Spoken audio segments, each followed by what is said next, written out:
वादा करता हूं इस लेक्चर के एंड में वो सारी घुमावदार एंट्रीज तुम्हारे ब्लड में फ्लो कर रही होंगी, ये मेरा वादा है। डेली लाइफ के एग्जांपल लेकर तुमको समझा दूंगा, मां कसम खा के कह रहा हूं, मजा ही आएगा तुम। हेलो प्यारे बच्चों, नमस्कार सभी को, स्वागत आप सभी का कॉमर्स एंड फन पर, जहां टीचर्स आपको दिल और दिमाग दोनों से पढ़ाते हैं। भारी डिमांड है इस चैप्टर की।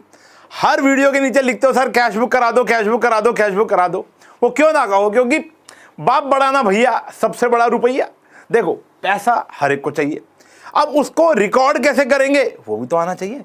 तो कैश बुक बहुत इंपॉर्टेंट चैप्टर है प्रैक्टिकल जिंदगी के अंदर भी और स्टूडेंट लाइफ के अंदर भी। क्यों? क्योंकि बहुत ज्यादा मार्क्स, अभी इसको भूल जाओ, मार्क्स आपको ये अटेन कराएगा।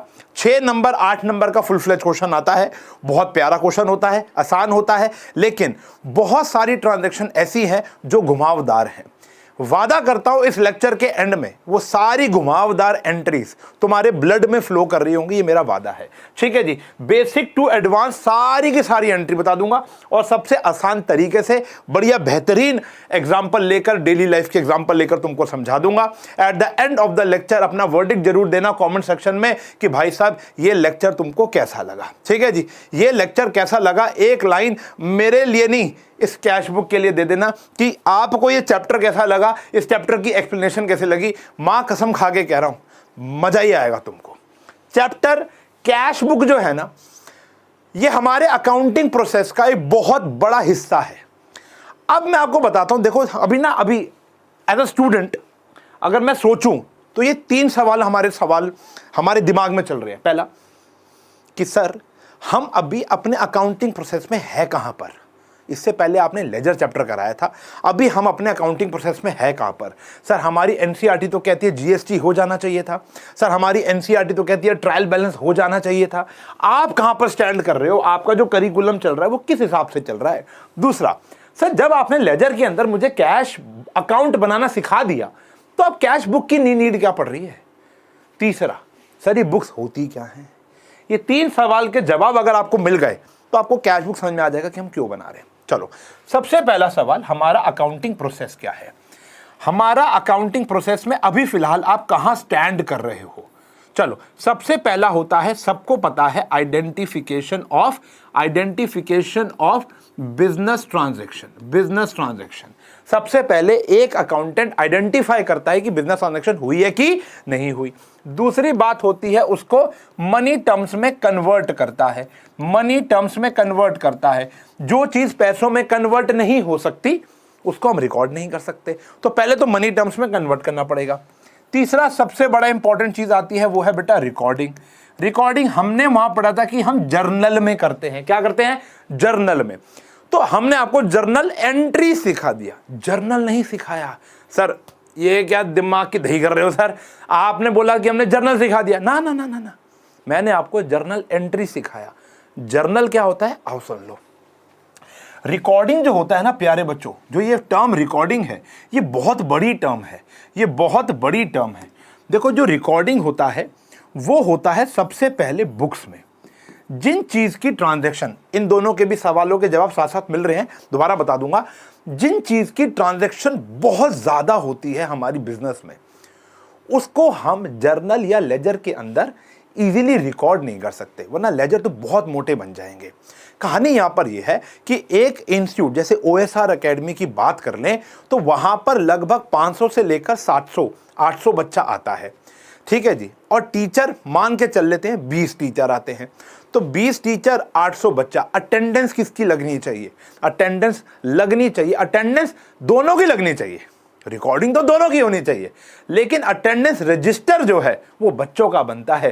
टीचर का अटेंडेंस रजिस्टर नहीं होता, उसको किसी भी पन्ने में कोने पर रिकॉर्ड कर सकते हैं। फलाना अंग्रेजी की टीचर आज एब्सेंट थी, इस महीने इस अंग्रेजी की टीचर ने 2 छुट्टियां मारी थी, उशांक सर ने 3 छुट्टियां मारी थी, उस वाले सर ने, तो वो 1 महीने का बस डेट वाइज लिखकर हल्की हल्की रिकॉर्डिंग करके भी काम चल जा सकता है। जैसे पहली entry, started business with cash account debit to capital account. तो आपने देखा, आपने जर्नल एंट्रीज के बहुत सारे क्वेश्चन किए, या प्रैक्टिकल जिंदगी में देखो ऐसी कितनी एंट्री होंगी जो कैपिटल को अफेक्ट करती होंगी। बिजनेस शुरू हुआ तब कैपिटल इफेक्ट हुआ, एडिशनल कैपिटल आएगी तब कैपिटल इफेक्ट हो जाएगी। और बताओ, साल के एंड में प्रॉफिट लॉस हो जाएगा तो कैपिटल इफेक्ट हो जाएगी। साल के एंड में जब ड्राइंग का हिसाब किया जाएगा तब कैपिटल इफेक्ट हो जाएगी। पूरे साल में 3 से लेकर 4 ट्रांजैक्शन, इसके लिए किताब बनाने की आवश्यकता नहीं है। आवश्यकता किसकी है? कैश की।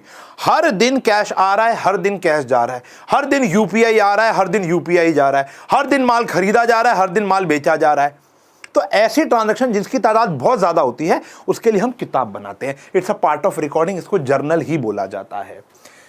ठीक है जी, बुक्स बनाते हैं। और जो इन किताबों में एंट्री नहीं होगी उसको हम अलग से रिकॉर्ड करते हैं, जर्नल में नहीं। उसको बोलते हैं जर्नल प्रॉपर। क्या बोलते हैं बेटा? Journal proper. ठीक है जी। इस बुक्स को बोला जाता है सब्सिडरी बुक्स। क्या बोला जाता है? Subsidiary books. It's a part of journal. तो समझो, रिकॉर्डिंग कहां पर होती है? हमने बिल्कुल सही पढ़ा था, जर्नल में होती है। कहां होती है? जर्नल। जर्नल में होती है सब्सिडरी बुक्स, जिसके अंदर जर्नल प्रॉपर भी एक हिस्सा होता है। इन सबको मिलाकर क्या बोलते हैं हम? सब्सिडरी बुक्स, जिसमें बहुत सारी किताबें होती हैं। पहली तो हो गई हमारी कैश बुक। क्यों? क्योंकि कैश ट्रांजैक्शन, बैंक ट्रांजैक्शन बहुत ज्यादा होती है, पहला पॉइंट। दूसरा पॉइंट क्या है? परचेज बुक, माल खरीदा बहुत ज्यादा हो जाता है।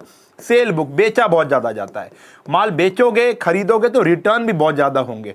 अभी देखो, हमें नहीं पता ना धंधा, लेकिन अगर हम पेप्सी, लक्स, बड़ी बड़ी कंपनियों की बात करें तो इनकी रिटर्न बहुत ज्यादा है। मतलब माल बेचते भी हैं तो वापसी भी बहुत ज्यादा आ जाता है, क्योंकि वो नहीं बिका, सड़ गया, गल गया। सोचो बेटा, ब्रिटानिया कंपनी जो ब्रेड बनाती है, हार्वेस्ट कंपनी जो ब्रेड बनाती है, इतना माल बेचती भी है तो वापसी भी आ जाता है बेटा। ब्रेड वापसी भी जाती है, जो एक्सपायरी हो जाती है, उल लग जाती है, फंगस लग जाता है, थैली फटी हुई मिल गई किसी की, कौन खरीदेगा उसको? तो दुकानदार भी होलसेलर को वापसी देता है, होलसेलर कंपनियों को क्या कर देते हैं? वापसी कर देते हैं। तो माल वापसी भी जाएगा, तो ये सारी होती है किताबें, पहला पॉइंट। तो हम अपने अकाउंटिंग प्रोसेस में यहां पर हैं, और इसका एक अगला हिस्सा हमने यहां पर पढ़ लिया है, वो है लेजर। हम फॉलो कर रहे हैं यहां पर टीएस गरेवाल। टीएस गरेवाल में अभी कहीं पर भी जीएसटी नहीं आया है। जीएसटी आएगा अदर बुक्स। पहले हम क्या पढ़ रहे हैं आज? Cash book. ये वाली किताबें होती हैं बेटा अदर बुक्स। कौन सी किताबें होती हैं? Other books. तो अदर बुक्स के बाद जीएसटी आएगा। और जब हम जीएसटी चैप्टर की थ्योरी पढ़ेंगे, थ्योरी के तुरंत बाद, मतलब एक ही लेक्चर में होगा, आपके लिए तो वन शॉट ही आता है। तो थ्योरी जब हम पढ़ेंगे, थ्योरी के बाद आपको जर्नल दोबारा बनाना है, journal entries, cash book, purchase book, cell book, other book with GST. अभी जो भी पढ़ाई मैंने आपको आज तक कराई है वो विदाउट जीएसटी है, और अगला लेक्चर भी जो अदर बुक्स का आएगा वो भी विदाउट जीएसटी आएगा। उसके बाद जीएसटी वाले लेक्चर में पता चल जाएगा कि अगर जीएसटी, देखो भाई, देखो ऐसे भी तो व्यापारी है जिनके ऊपर जीएसटी लगाया ही नहीं जा रहा, क्योंकि उनकी इनकम ही उतनी नहीं है। एक बिजनेसमैन जिसकी इनकम 20 लाख रुपए से ऊपर है, उसी को जीएसटी अप्लाई करना, उसी को जीएसटी की ट्रांजैक्शन करनी है, वरना और किसी को नहीं करनी। तो मैं ना जीएसटी ले रहा हूं, मान लो, ना मैं जीएसटी दे रहा हूं, तो मुझे तो जीएसटी कुछ करना ही नहीं, फॉर एग्जांपल। तो मुझे उसकी भी तो अकाउंटिंग आनी चाहिए। तो पहले मैंने आपको एंट्री सिखाई विदाउट जीएसटी, फिर मैं आगे जाके आपको एंट्री सिखाऊंगा विद जीएसटी, जो कि एक ही लेक्चर में आप समझ जाओगे। जिस बच्चे को जर्नल एंट्रीज करनी आती है, कैश बुक बनाना आता है, अदर बुक बनानी आती है, तो वो 5 मिनट में सीख जाएगा कि जीएसटी लगानी कैसे होती है। ठीक है ना? 6 मिनट नहीं लगेगा, ये मेरा वादा है आपको, पहला पॉइंट। दूसरा, फिर लेजर जो सेम चलता है, जैसे पहले सीखा वो आगे भी सेम ही चलेगा। तो यानी अब आप रिकॉर्डिंग के प्रोसेस में बैठे हुए हो, और रिकॉर्डिंग में आप कैश बुक सीख रहे हो। कैश बुक जो होता है वो हमारा सब्सिडरी बुक का पहली किताब होती है। ठीक है? जिसके अंदर सिर्फ और सिर्फ कैश ट्रांजैक्शन जाती है। तो sir, what is cash account versus cash book? मैं आपको बताता हूं। जो स्मॉल इंडस्ट्रीज होती है ना, बहुत छोटी छोटी इंडस्ट्रीज हैं जहां पर कैश अकाउंट बनाया जाता है। कैश अकाउंट क्या होता है? जिसकी कैश ट्रांजैक्शन, बैंक ट्रांजैक्शन बहुत ही कम है, तो वो कैश अकाउंट, बैंक अकाउंट बना लेते हैं। लेकिन बड़ी फर्म जब हो जाती है, जब हैंडल नहीं होती, फॉर एग्जांपल देखो ना, आज मैं सिर्फ 10 बच्चे पढ़ा रहा हूं, टीचर अकेला हूं, 10 बच्चों को मैं होम ट्यूशन दे रहा हूं, या वो मेरे घर आ रहे हैं या मेरे इंस्टीट्यूट में आ रहे हैं, तो बेटा अटेंडेंस रजिस्टर की नीड नहीं है। ओरली याद रख लोगे, छोटा सा एक पेज बना दो कि इस महीने कौन कौन बच्चा एब्सेंट था, समझ रहे हो? लेकिन जहां पहले थोड़ा मैं अटेंडेंस रजिस्टर बनाता था, और यकीन मान लो, जहां मुझे लगेगा कि मेरे बच्चे 1000 से ऊपर हो गए हैं ऑफलाइन के, तो मुझे वहां तो पंचिंग मशीन लगानी पड़ेगी, क्योंकि ये मैनुअली भी नहीं हो पा रहा। समझ रहे हो? तो कहानी क्या है? जिस ट्रांजैक्शन की तादाद ज्यादा हो जाती है उसको बुक्स में कन्वर्ट करना पड़ेगा, उसको बुक्स में कन्वर्ट करना ही पड़ेगा। तो जिस ट्रांजैक्शन की तादाद बहुत ज्यादा है वो बुक्स में कन्वर्ट हो जाती है। कैश अकाउंट और कैश बुक में बहुत ज्यादा फर्क नहीं है। अब कैश अकाउंट नहीं बनता बड़ी बड़ी फॉर्म्स में, क्या बनता है? खाली कैश बुक बनती है। अभी चैप्टर देखोगे तो दूध का दूध, पानी का पानी हो जाएगा, पहला पॉइंट। फिर तीसरा एक सवाल और था सर आपका, जो बुक्स कैसे बनती है वो मैंने आपको यहीं पर ही बता दिया कि हम बुक्स कैसे बनाते हैं। तो सब्सिडरी बुक्स होती हैं, सब्सिडरी बुक्स, जिसमें सबसे पहले नंबर पे आती है कैश बुक। हमारे टीएस गरेवाल ने सब्सिडरी बुक वाले चैप्टर को 2 पार्ट में डिवाइड किया है, पहला है कैश बुक और दूसरा है अदर बुक्स। अदर बुक्स के अंदर ये सारी की सारी किताबें आती हैं जो हम अगले लेक्चर में पढ़ेंगे। आज का मेन फोकस है कैश बुक कितने प्रकार की होती है, क्या होती है, कैसे बनती है, वो देखेंगे। समझ में आ गई होगी बात? अगर यहां तक बात समझ में आ गई तो give me a thumbs up, time stamp डाल के give me a thumbs up. यहां तक क्लियर हो गया कि हम कहां स्टैंड कर रहे हैं। तो जीएसटी जीएसटी जीएसटी अभी मत चिल्लाना, पहले कैश बुक, फिर अदर बुक्स, फिर जीएसटी का पावर पैक लेक्चर आ जाएगा। इतिहास, प्रेजेंट, फ्यूचर सब बता दूंगा जीएसटी के बारे में। और हमारे नए बजट में क्या हिलावा हुआ है, मतलब क्या हिलावा है, मतलब हमारे बजट में क्या हिला दिया है जीएसटी को लेकर, वो भी सब मैं उसके अंदर इंक्लूड करूंगा। चलो फिलहाल बात करते हैं टाइप्स ऑफ कैश बुक की, कि भैया कैश बुक कितने प्रकार की होती है। देखो ये बिजनेस टू बिजनेस डिपेंड करती है, बिजनेस टू बिजनेस डिपेंड करती है। हमारी अकाउंटिंग पॉलिसीज कहती है कि कैश बुक जो है बच्चों वो 3 प्रकार की है। पहली होती है सिंपल कैश बुक। क्या होती है? Simple cash book. Simple cash book कह लो या सिंगल कॉलम कैश बुक भी कह सकते हो, सिंगल कॉलम कैश बुक। सबसे इंपॉर्टेंट होती है 2 कॉलम कैश बुक, ये होती है 2 कॉलम कैश बुक, ये सबसे इंपॉर्टेंट है। फिर तीसरी आती है पेटी कैश बुक। एक एक करके एक्सप्लेन करेंगे, अभी यहां टाइम वेस्ट नहीं करेंगे तीनों को अंडरस्टैंड करने का। सबसे पहले देखते हैं सिंपल कैश बुक। अब ये सिंपल कैश बुक सिंपल इसलिए है क्योंकि ये सिर्फ और सिर्फ कैश ट्रांजैक्शन रिकॉर्ड करती है। कैश ट्रांजैक्शन, कैश ट्रांजैक्शन का मतलब यहां पर यह है कि नो बैंकिंग ट्रांजैक्शन। ऐसी कंपनी, ऐसा बिजनेस जिसमें बैंकिंग ट्रांजैक्शन नाम मात्र हो, साल में 1 या 2, मैं कह रहा हूं 10 ट्रांजैक्शन हो। मतलब अगर 1 लाख कैश ट्रांजैक्शन हो, 1 लाख तो बहुत ज्यादा हो गया, मान लो 10,000 कैश ट्रांजैक्शन हो रही है, 10,000 के रेशियो में सिर्फ 10 बैंकिंग ट्रांजैक्शन हो रही है, उसको बोलते तो वो वाली कंपनी, वो वाली फर्म क्या बनाती है? Simple cash book, no banking transaction. लेकिन भैया आज के इलाके में, आज के समय में कैश बचा किसके पास है? सब कुछ ऑनलाइन हो गया है। ढोल वाला शादी में ढोल बजा रहा है, ढोल बजा रहा है, वहां पर पंजाबी अंकल आके नोट नहीं वार रहे हैं आजकल, उसने ढोल के ऊपर ही अपना क्यूआर कोड लगा रखा है। कहते भैया मोबाइल वार दो, क्यूआर मार दो, 10 रुपए धूले को वारा फेरी हो गई। पंजाबी में वारा फेरी कहते हैं उसको। गोलगप्पे खाने जा रही हैं दीदी, तो भी गोलगप्पे वाले को क्या कर रही हैं? ई रिक्शा में बैठ रहे हैं, ई रिक्शा के पीछे वाली सीट पर क्यूआर चिपका हुआ। भाई साहब वो वक्त दूर नहीं कि भिखारी भी क्यूआर देकर मांगेगा। तो क्यूआर हर जगह यार, कौन सा धंधा ऐसा है कि जहां पर कोई बैंकिंग ट्रांजैक्शन नहीं हो रही? आज की डेट में ये आउटडेटेड हो चुका है, लेकिन करिकुलम में तो आपको और मुझे पढ़ना पड़ेगा। सिंपल कैश बुक सिर्फ और सिर्फ कैश ट्रांजैक्शन रिकॉर्ड करेगा। ऑब्वियसली बात है, उधार वाली ट्रांजैक्शन तो पूरे चैप्टर में ही नहीं आ रही, क्योंकि ये कैश बुक है। नो उधार वाली, नो क्रेडिट, ऑब्वियसली बात है, ये तो कॉमन सेंस थी। ये तो no credit transaction, only cash transaction. But ये इंपॉर्टेंट बात है, सिंपल कैश बुक में कोई भी बैंकिंग ट्रांजैक्शन नहीं आएगी। पैसा बैंक से विड्रॉ कर लिया तो पैसा आ रहा है ना आपके पास, आएगी। पैसा बैंक में जमा करा दिया, पैसा जा रहा है ना, आएगी। लेकिन चेक मिल गया, चेक दे दिया, यूपीआई कर दिया, यूपीआई मिल गया, वो यहां पर रिकॉर्ड नहीं होगा। तो इसलिए ज्यादा रिकमेंडेड नहीं है आज के युग की बात करें तो। सिंपल कैश बुक का फॉर्मेट ये रहा, ये होता है डेबिट, सेम एज, बिल्कुल आपको लगेगा ये कैश अकाउंट ही है। बस यहां पर क्या लिख देते हैं हम लोग? Cash book. यहां पर हम क्या लिख देते हैं? Cash book. कैश बुक लिख लो, या सिंपल कैश बुक लिख लो, या सिंगल कॉलम कैश बुक लिख लो। सेम फॉर्मेट है जो आपने लेजर में कैश अकाउंट का बनाया था, date, particulars, LF, amount. But वहां पर जेएफ था, यहां पर एलएफ है, क्योंकि it's still a part of journal, it's still a part of journal. ठीक है ना? तो यहाँ एलएफ आ जाएगा, ये ध्यान रखना। अमाउंट आ जाएगा, डेट, पर्टिकुलर्स, एलएफ, अमाउंट। कोई टीचर आपको इनवॉइस नंबर बनाने का या कैश मेमो नंबर बनाने का बोलेंगे तो बना लेना, वैसे ये सफिशिएंट है, मोर देन सफिशिएंट है। ठीक है ना? अभी मैं विदाउट जीएसटी पढ़ा रहा हूं। तो ये एक फॉर्मेट है, ये आ गया डेबिट हिस्सा, ये आ गया क्रेडिट हिस्सा। सिंपल सी बात आपको एक याद रखनी है, ऑब्वियस सी बात है, rules of debit and credit याद है। कैश बढ़ेगा तो डेबिट, कम हो जाएगा तो क्रेडिट। ठीक है ना? तो यहां पर आती है खुशियां, यहां पर आती है खुशियां, खुशियां, खुशियां यानी खुशियां यानी इनफ्लो ऑफ कैश। जब पैसा आएगा तो ऑब्वियस सी बात है डेबिट होगा। यहां पर आएंगे गम, दुख लिख देता हूं, गम की तो स्पेलिंग भी नहीं आती, ठीक है जी, दुख लिख देते हैं और यहां पर लिख देते हैं आउटफ्लो, जब पैसा जाएगा। बात समझ में आ गई? जब पैसा जाएगा। सिंपल सा एक क्वेश्चन है, 5 मिनट में करते हैं। Main focus 2 column cash book पर रहेगा, ऐसा ना हो कि हमारी आधी से ज्यादा video simple column cash book की बन जाए। चलो जी, तो ये क्वेश्चन है आपके पास, enter the following transaction of Ripinder in his single column cash book and balance, उसको बैलेंस करना है।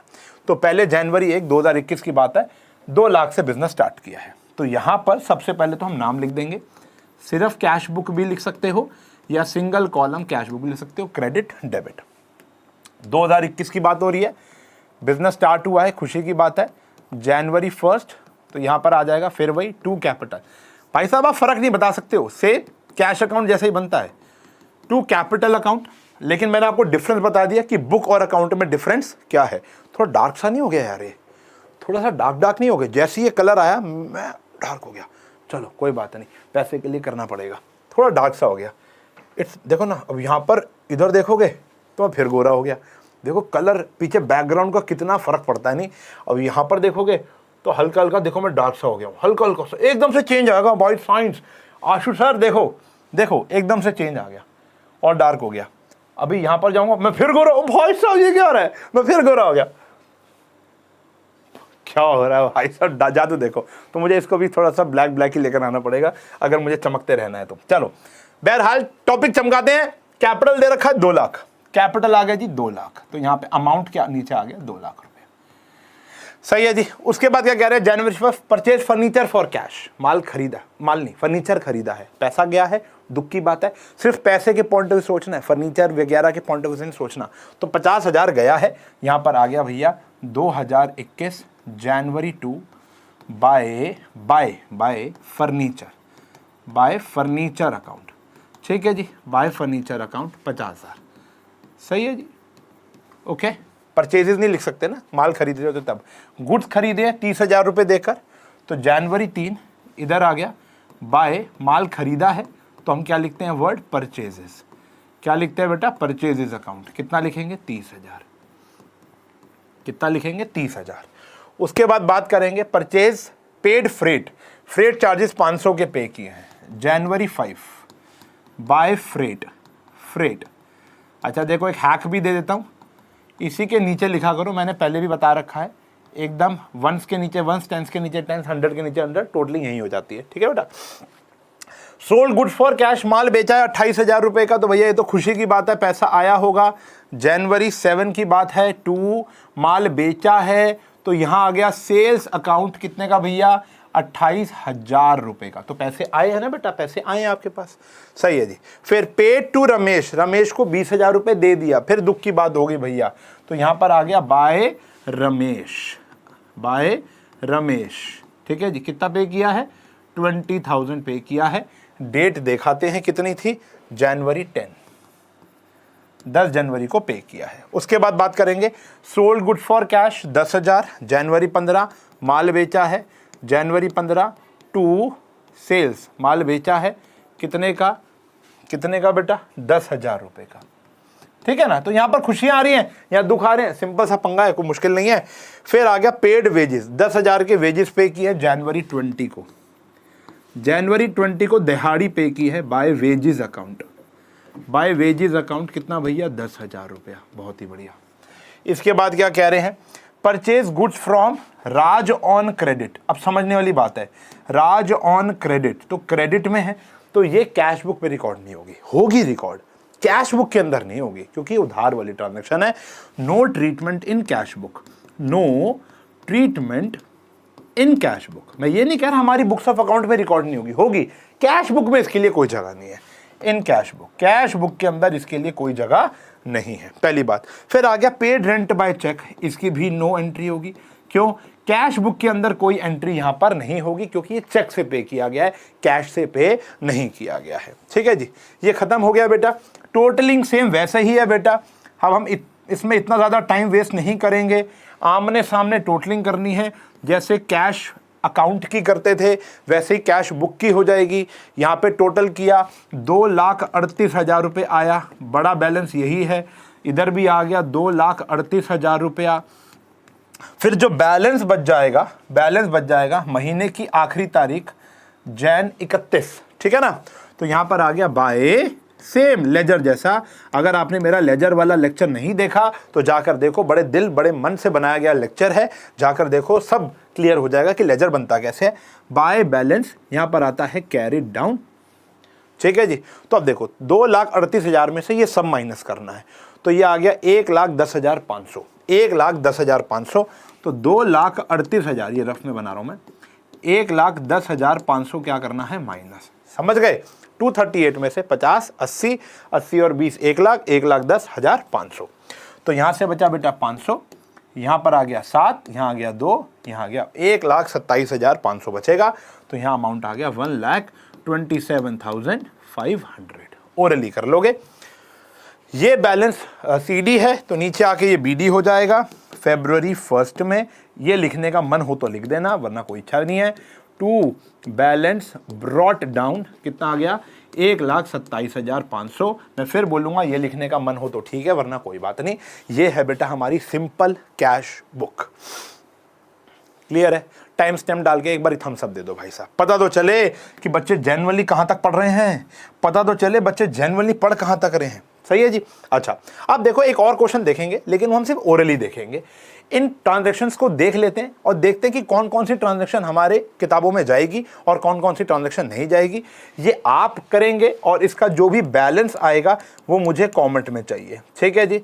देखो हम इतनी मेहनत करते हैं आप लोगों को पढ़ाने के लिए, दिल से पढ़ाते हैं, कोई फ़र्क नहीं करता हूं मैं। फिलहाल trust me, I swear to my daughter, मैं कोई फ़र्क नहीं करता हूं कि मैं ये पेड बैच के बच्चों को पढ़ा रहा हूं या मैं ऑफलाइन के बच्चों को पढ़ा रहा हूं या मैं अपने यूट्यूब के प्यारे बच्चों को पढ़ा रहा हूं। मैं उसी एनर्जी से, उसी सिनर्जी से, बस यहाँ पर ये होता है कि आप वन शॉट की डिमांड कर दो तो वन शॉट में आता है, वहाँ पर ये पार्ट्स में जाता है लेक्चर। वहाँ पर क्वेश्चंस के डाउट ऑब्वियस सी बात है ज़्यादा हो जाते हैं। यहाँ पर भी डाउट मैं कमेंट सेक्शन में लेता हूँ, आपको पता है। अब भी आपको कोई डाउट आएगा तो कमेंट सेक्शन पूछ लेना, लेकिन बदले में बेटा हमको कुछ ना कुछ चाहिए होता है। बदले में आपका होमवर्क मुझे चाहिए, वो भी आपके फायदे के लिए ही हो रहा है, मेरा उसमें कोई हित नहीं है। तो ये जो कमेंट सेक्शन है ये बहुत अच्छी चीज़ है, इसको हम अच्छे से इस्तेमाल कर सकते हैं, ठीक है ना। तो जैसे पहली ट्रांजेक्शन है Gurman commences business with cash, तो ये 2 कैपिटल के नाम से आ जाएगी। तो जिस पर टिक लगा रहा हूं यानी वो आएगी, ठीक है ना। कहां आएगी मैं वो नहीं बता रहा हूं, डेबिट साइड, ठीक है ना। फिर कह रहे purchase following asset for the business, computer इतना, फर्नीचर इतना, मशीनरी इतना, और पेमेंट चेक से की है बेटा, चेक से की है। तो ये आएगी, ये नहीं आएगी क्योंकि हमने पेमेंट चेक से कर दी। सही है जी। Purchase goods from Bhushan in cash, ये आएगी क्योंकि कैश ट्रांजैक्शन है। Paid wages for installation of machinery, ये भी आएगी। अच्छा वेजेस पे किए इंस्टॉलेशन ऑफ मशीनरी में, तो बाय वेजेस लिखोगे या बाय मशीनरी, कमेंट में जरूर लिखना। बाय मशीनरी लिखोगे या by wages. Computer repair charges आएगा, वेजेस आएगा, परचेज पोस्टल स्टैंप आएगा, बाय स्टेशनरी आएगा। सोल्ड गुड्स, देखो sold for cash half the good purchase from Bhushan. देखो भूषण से कितने का माल खरीदा था, 40,000 का माल खरीदा था। वर्किंग नोट वेट कर रहा है तुम्हारी। देखो 40,000 का आपने माल खरीदा था, उसमें कह रहे कि पहले तो प्रॉफिट जोड़ो 25%। तो इसमें प्रॉफिट जोड़ा 25%, ये हो गया 10,000। तो माल हो गया अब हमारा ये 50,000 का, जिसको हम बोलते हैं लिस्ट प्राइस। क्या बोलते हैं, लिस्ट प्राइस। फिर उसको टीडी दे दिया हमने, कितना परसेंट बेटा, 5%। 5% टीडी दिया तो यानी ये लगभग हो गया 10% तो ये हो गया 2,500 रुपये हो गया। तो ये आया 4,7,500, 4,7,500। और माल कैश में ही बेचा है, तो माल कैश में बेचा है, अमाउंट आएगा इतना। तो 2 सेल्स 4,7,500। अच्छा गलती कर दी, क्या गलती कर दी, क्योंकि यहाँ पे लिखा है आधा माल बेचा है। 40 का तो टोटल खरीदा ना बेटा, तो 20 आएगा। 20 में 25% प्रॉफिट जोड़ो, यानी 1/4 ऑफ द प्रॉफिट कितना हो गया भैया, 5,000 रुपया। कितना आ गया, 25,000। अब इसमें माइनस कर दो 5% टीडी, कितना बचा, 22,500। ये हमारा अमाउंट आ जाएगा किसके आगे, 2 सेल्स के आगे। माल बेचा है आपने। Payment to carpenter of repair for the personal furniture, तो ड्राइंग हो गई बेटा ये। Paid for medical expenses of Shrimati Gurman, अपनी वाइफ का। देखो हम किसका कर रहे हैं, गुरमन का कर रहे हैं, अपनी वाइफ के मेडिकल एक्सपेंसेस पे किए हैं, तो ये भी ड्राइंग है, आएगा, कैश तो गया है। फिर पेड फॉर शॉप रेंट, ये भी आएगा। तो ये सारी ट्रांजेक्शन आने के बाद बैलेंस कितना बचेगा, कुछ ट्रांजेक्शन में डेबिट जाएंगी और कुछ ट्रांजेक्शन में क्रेडिट जाएंगी। कहाँ जाएगा ये आपको मुझे बताना है कमेंट करके, ठीक है जी। एक ही क्वेश्चन बहुत है, इसके बहुत ज़्यादा क्वेश्चन प्रैक्टिस करने की नीड नहीं होती है। जैसे ये एक क्वेश्चन हमने ये वाला कर लिया, एक क्वेश्चन इससे पहले किया था, एक आधा आप और कर लेना, आपकी बात टीएस गरेवाल या डीके गोयल या कोई भी किताब होगी तो उससे एक आध क्वेश्चन और कर लेना। मैं फिर गोरा हो गया, देखो सही है बेटा। तो यहां तक अभी तक हम लोगों ने कई सवालों के जवाब और एक सिंपल कैश बुक खत्म कर लिए। सिंपल कैश बुक के पेपर में आने के चांसेस उतने ही हैं जितने राहुल गांधी के थे, ठीक है। चलो मतलब बहरहाल मैं किसी पार्टी को सपोर्ट नहीं करता, इस जोक्स अपार्ट, हम भी वही रील कंज्यूम कर रहे हैं जो तुम रील कंज्यूम कर रहे हो, तो वो मुंह से निकल गई भैया, मेरी जुबान टूट गई, ठीक है जी। चलो 2 कॉलम कैश बुक के बारे में बात करेंगे भैया। कमर सीधी कर लो, कान खुले कर लो और फोकस सीधा स्क्रीन पर, मुझ पर। 2 कॉलम कैश बुक का मतलब क्या है? 2 कॉलम होंगे इसमें, एक कैश का कॉलम और एक बैंक का कॉलम। हमारी अकाउंटिंग पॉलिसीज ये कहते हैं कि आप 2 ट्रांजैक्शंस अलग अलग मत करो। कैश बुक अलग मत बनाओ, बैंक की बुक अलग मत बनाओ, कैश और बैंक बुक इकट्ठे बना दो। तो इकट्ठे ही बनानी, अलग अलग चाहकर भी नहीं बना सकते अब तुम, क्योंकि ये रूल्स एंड रेगुलेशन में आ गया। तो यहां पर तो पहले लिखा जाएगा 2 column cash book, 2 column cash book. अब इसके अंदर कौन कौन ट्रांजैक्शन आती है? पहली बात तो both cash and banking, cash और बैंकिंग ट्रांजैक्शन यहां पर आएंगे। सबसे पहली बात, आने वाले 1 घंटा 45 मिनट आधा घंटा जो भी लगेगा इसको पढ़ने में, आपको इस पे फोकस करना है, ठीक है ना। 2 कॉलम पर both cash and banking transaction record होंगी। पिछले वाले में सिर्फ कैश वाली होती थी। ऑब्वियस सी बात है, ये लिखने की जरूरत नहीं है, नो क्रेडिट। ऑब्वियस सी बात है, कोई क्रेडिट ट्रांजैक्शन यहां पर रिकॉर्ड नहीं की जाएगी।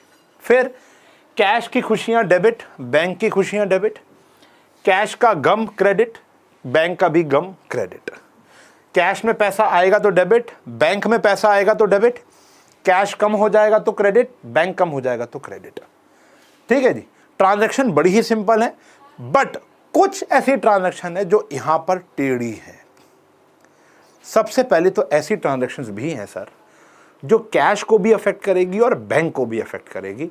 उन ट्रांजैक्शन को कहते हैं कॉन्ट्रा एंट्रीज। अब आने वाली 4 से लेकर 6 स्लाइड्स आपके जीवन की सबसे इंपॉर्टेंट स्लाइड्स होंगी। मैं आपको दिखाता हूं ना, मैं कोई क्वेश्चन करा रहा हूं, बट मैं कुछ ऐसे केसेस लेकर आया हूं जिसकी एंट्री क्वेश्चन करने से पहले अगर आपको समझ में आ जाए तो आपके लिए क्वेश्चन मक्खन जैसे हो जाएंगे। आज से कुछ साल पहले की बात करूं, ये बात मैंने सेम पेड बैच में भी बोली थी। आज से कुछ साल पहले जब मैं बच्चों को पढ़ाता था तो वहां पर जैसे सिंपल कॉलम कैश बुक पढ़ा दी ना, वैसे ही 2 कॉलम आई, फॉर्मेट दिखाया, क्वेश्चन चालू कर दिया, और जहां जहां नई नई एंट्री आती थी बच्चों को मैं नोट्स बनाने को कहता था। फिर मुझे लगा कि नहीं, हम वो 10-12 ट्रांजैक्शन जो ऐसी हैं, 5-7 ट्रांजैक्शन जो ऐसी है जिसमें बच्चा फंसता ही फंसता है, जो टेढ़ी है ही है, जो जेन्युइनली में एक नई नई ट्रांजैक्शन है बच्चों के लिए, उसको पहले से एक बार समझा दो बच्चों को। तो वो समझाने के बाद जब क्वेश्चन पे जाओगे तो क्वेश्चन ऑटोमेटिकली रिलीफ हो जाएगा और डाउट भी नहीं आते। अभी हमने कैश बुक हाल ही में अपने पेड बैच में खत्म किया, और वहां पर जब मैंने बच्चों को ये टॉपिक समझाया तो उन बच्चों ने क्वेश्चन ऑटोमेटिकली खुद कर लिए, हार्डली 1 या 2 डाउट आया था। और यहां पर भी आपके साथ भी ऐसे ही होगा, क्योंकि मैं उसी इंटेंसिटी, उसी एनर्जी, उसी सिनर्जी के साथ, उसी पैटर्न पे आपको पढ़ा रहा हूं, ठीक है ना। तो अब यहां पर आपको कुछ देखना पड़ेगा, वो क्या है कि हमारे कैश बुक के अंदर, 2 कॉलम कैश बुक के अंदर 2 कॉलम है, एक है कैश और एक बैंक। लेकिन कुछ ट्रांजैक्शन ऐसी हैं जो कैश को भी अफेक्ट करती हैं और बैंक को भी, जो बैंक को भी क्या करेगी, अफेक्ट करेगी। ट्रांजैक्शन ऐसी सिर्फ 2 हैं। कौन कौन सी? सिर्फ 2 कॉन्ट्रा एंट्री होती हैं, सिर्फ 2 कॉन्ट्रा एंट्रीज। कॉन्ट्रा एंट्री वो होती हैं एंट्रीज विच अफेक्ट, डेफिनेशन में लिख रहा हूं, which affects both cash as well as bank. ऐसी ट्रांजैक्शन जो कैश और बैंक दोनों को अफेक्ट करेगी, उसको हम बोलते हैं कॉन्ट्रा एंट्री। 2 ही है, पैसे बैंक में जमा कराना, पैसे बैंक से विड्रॉ कराना। बैंक में पैसा जमा कराना तो देखो कैश कम हो जाएगा, बैंक बैलेंस बढ़ जाएगा, कैश भी अफेक्ट हो गया, बैंक भी अफेक्ट हो गया।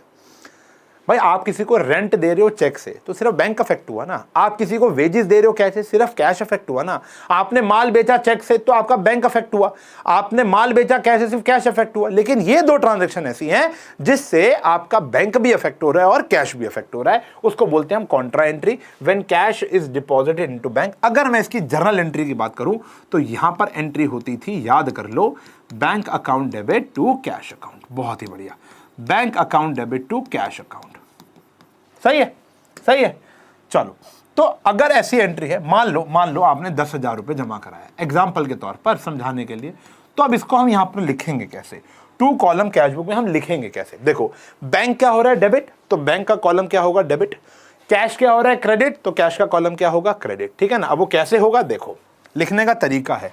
मान लेते हैं डेट भी यहां पर लिख देता हूं, मान लेते हैं डेट है जनवरी 10, जनवरी 10 है, तो यहां पर आ जाएगा डेबिट साइड, जहां पर भी जगह होगी, जनवरी 10 टू कैश अकाउंट। देखो, बैंक में बैंक का नाम नहीं आ सकता, कैश में कैश का नाम नहीं आ सकता, ये भी बताया था मैंने आपको जब पिछला चैप्टर करा रहा था, ledger to cash account. Bank में आ जाएगा 10,000, और मान लो यहां पर जगह बन रही है जनवरी, आमने सामने भी आ सकता है, वो तो देखा जाएगा ना कि कैसे ट्रांजैक्शन है। जैसे पिछले वाले क्वेश्चन में यहाँ की ट्रांजैक्शन ज़्यादा थी, यहाँ की कम है, तो ऊपर नीचे भी हो सकती है, कोई दिक्कत नहीं है। मान लो जनवरी 10 यहाँ पर आ रही है, बाय बैंक अकाउंट, और यहाँ पर आ जाएगा कैश में 10,000। लेकिन ये कॉन्ट्रा एंट्री है, इसको दर्शाने के लिए हम एलएफ में जीवन में पहली और आखिरी बार एक समान लिखेंगे, उसका नाम है सी। सी बोले तो कॉन्ट्रा एंट्री, सी बोले तो कॉन्ट्रा एंट्री। दोनों के एलएफ में क्या आ जाता है, सी आ जाता है। ठीक है जी, ये मैं नहीं कह रहा हूं बेटा, सरकार कह रही है, क्या करें। टू कैश अकाउंट, एलएफ में क्या आ जाएगा, सी। सी बोले तो कॉन्ट्रा एंट्री, यानी इसका उधर भी वर्जन आपको मिलेगा। यहां सी लिखा यानी इसका इधर भी आपको एक वर्जन मिलेगा। तो एक एस्पेक्ट इधर आएगा, एक एस्पेक्ट इधर आएगा, क्योंकि कैश के लिए दुख की बात है और बैंक के लिए खुशी की बात है। ऐसे याद कर लेना बेटा, ऐसे याद क्या, समझ ही आ गया होगा, लेकिन फिर भी इसको लिखने का तरीका ये होता है कॉन्ट्रा एंट्री। इसका उल्टा भी है, इसका उल्टा भी है कि आपने पैसा विड्रॉ कराया बैंक से, सिर्फ इतना लिखा हो, या ऐसे भी लिखा हो for office use, personal use के लिए कराया, तो वो कॉन्ट्रा नहीं है ना, तो एंट्री क्या होती है, drawing account debit to bank, वहां कैश अफेक्ट नहीं हुआ। ठीक है ना। तो when cash is withdrawn from the bank for office use, या सिर्फ इतना भी लिखा हो तो बाय डिफॉल्ट भी वो ऑफिस यूज का है। मान लेते हैं जैन 15 को आपने विड्रॉ कराया, तो एंट्री क्या होती है बेटा, cash account to bank account,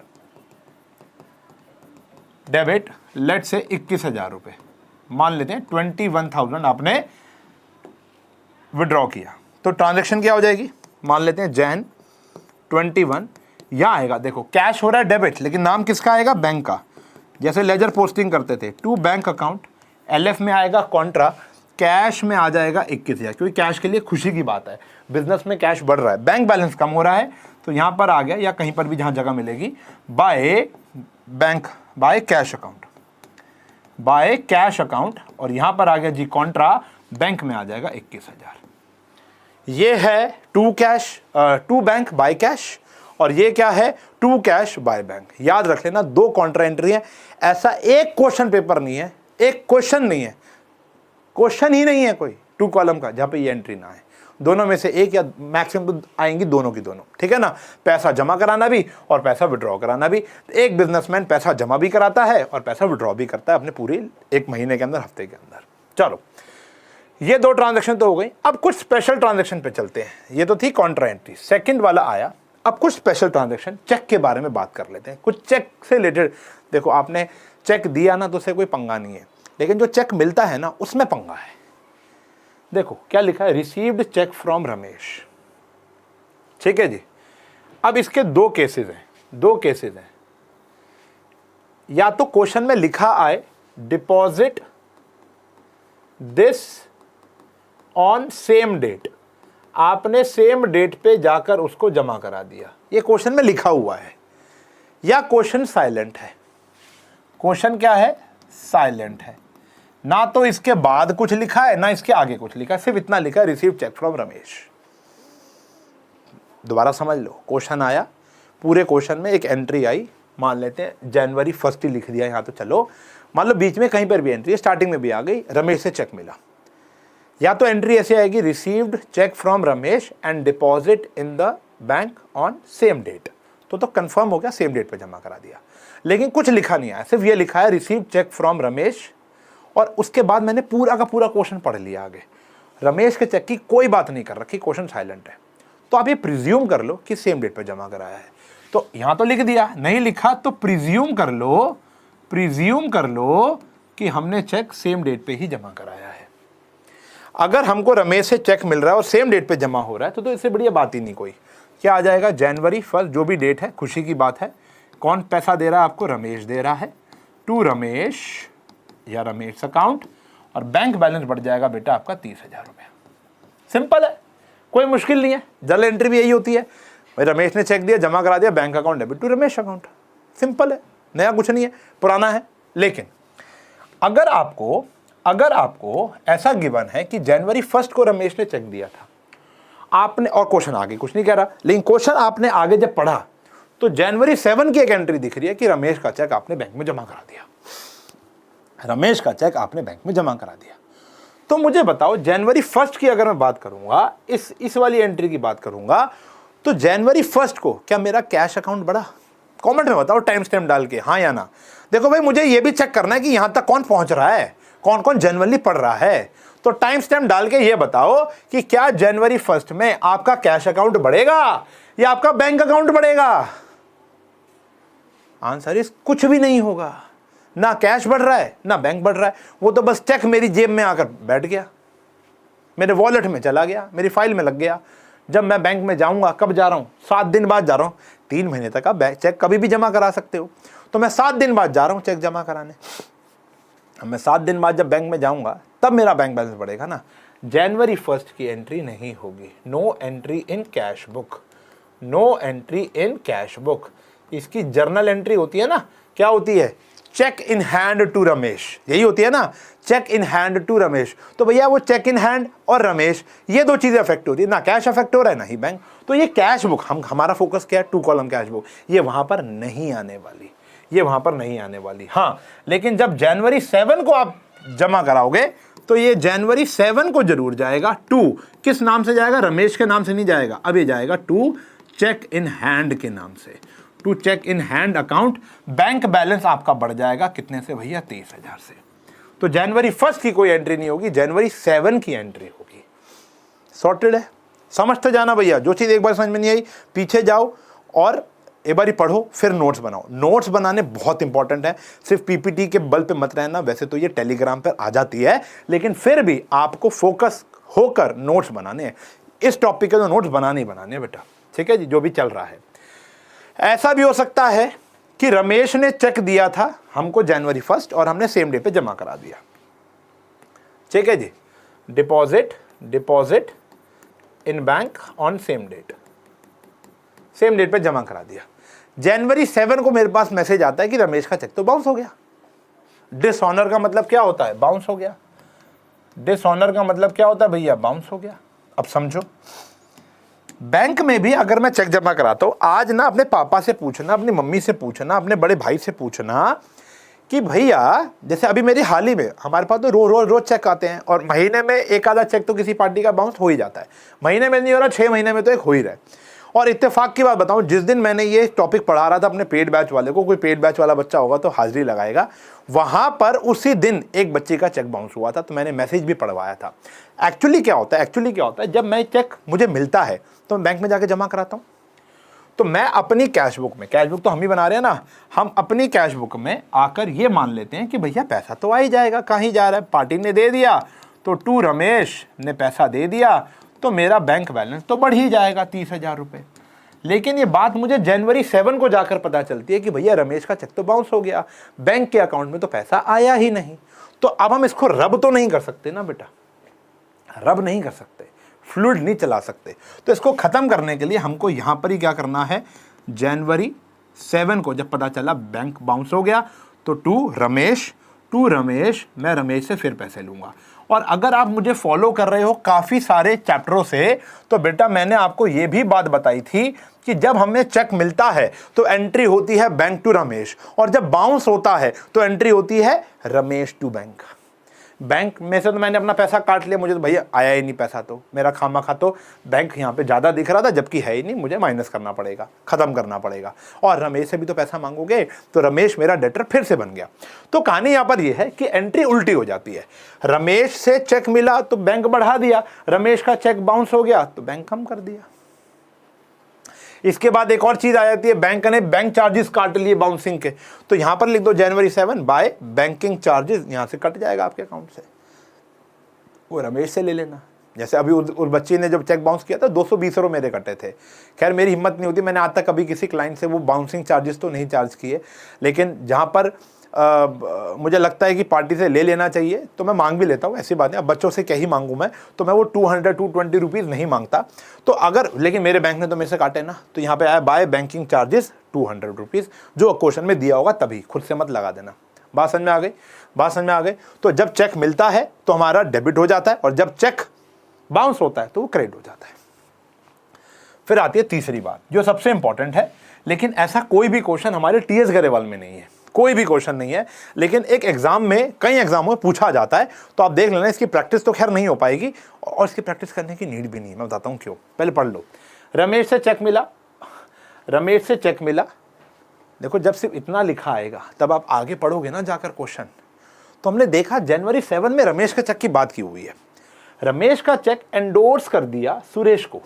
endorsement का मतलब क्या होता है? देखो चेक के ऊपर ना एक नाम लिखा होता है, अगर आपकी पार्टी उसके ऊपर आपका नाम लिखकर नहीं दे रही, जैसे फॉर एग्जांपल एक बच्चा आया कहता सर मुझे चेक देना है फीस का, फीस है सर 20,000, मैंने कहा बेटा नाम मत लिख, मैं अपने आप लिख लूंगा। कहता सर ठीक है।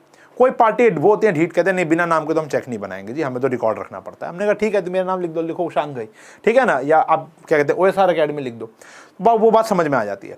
लेकिन कई पेरेंट्स ऐसे होते हैं जो मेरे से कई सालों से व्रत रहे हैं, मतलब बातचीत है, तो मैं उनको कहता हूँ कि देखो मेरे 4-5 अकाउंट है, मैं कहीं भी डाल दूँ, मम्मी के अकाउंट में डाल दूंगा, वाइफ के अकाउंट में डाल दूंगा, या यार टैक्स भी तो देखना होता है ना। तो हमने कहा कि हम वो कर लेंगे मैनेज, तो आप ऐसा करो नाम मत लिखो। तो वो कहते ठीक है सर, एक ही बात है, विश्वास है आप पर, ये लो।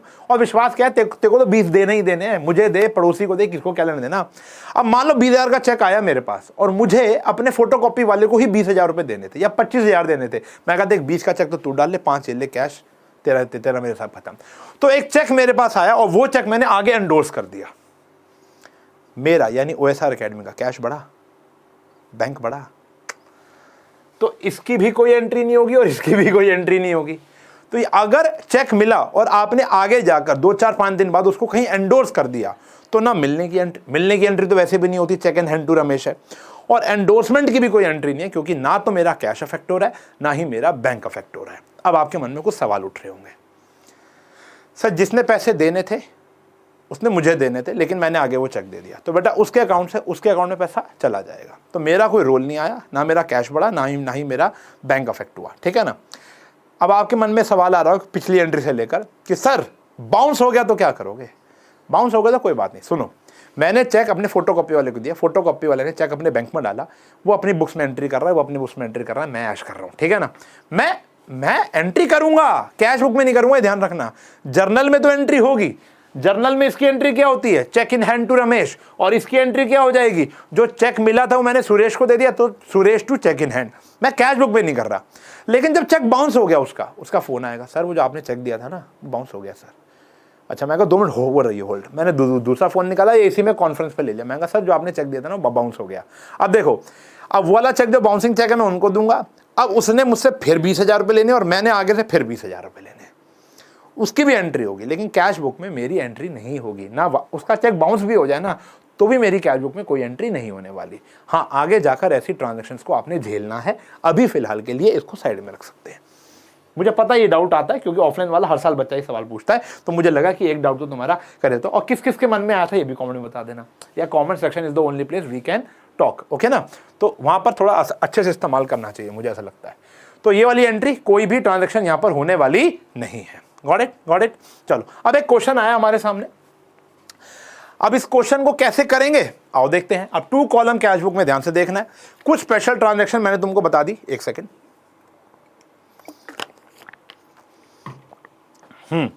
कुछ स्पेशल ट्रांजैक्शन मैंने तुमको बता दी।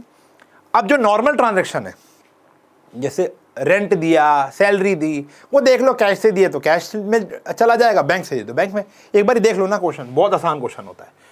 और इसके तो मैं 2 क्वेश्चन कराऊंगा आपको, 1 नहीं 2 क्वेश्चन कराऊंगा, ठीक है जी। देखो प्रॉपर कराऊंगा। अब यहां पर ये वाली एंट्री देखो, सबसे पहले तो भैया ये खूबसूरत एंट्रियां देखो, ये वाली खूबसूरत एंट्रियां। ये एंट्री क्या कह रही है, इसको मैं कलर लगाता हूँ, खूबसूरत है तो ये वाला कलर देते हैं, पीच वाला कलर। हाँ जी, ये वाले ट्रांजैक्शन देखो, कह रहे जून 1 को कैश का बैलेंस कितना था और बैंक का बैलेंस कितना था। यानी हमारा बिजनेस नया नहीं चल रहा, पुराना चल रहा है। मई मंथ के एंड में 31 मई या 30 मई जो भी होती है, 5,000 मेरा कैश गले में पड़ा हुआ था और 17,500 मेरे बैंक में पड़ा था। तो यही तो आगे कैरी फॉरवर्ड होगा जून में भी।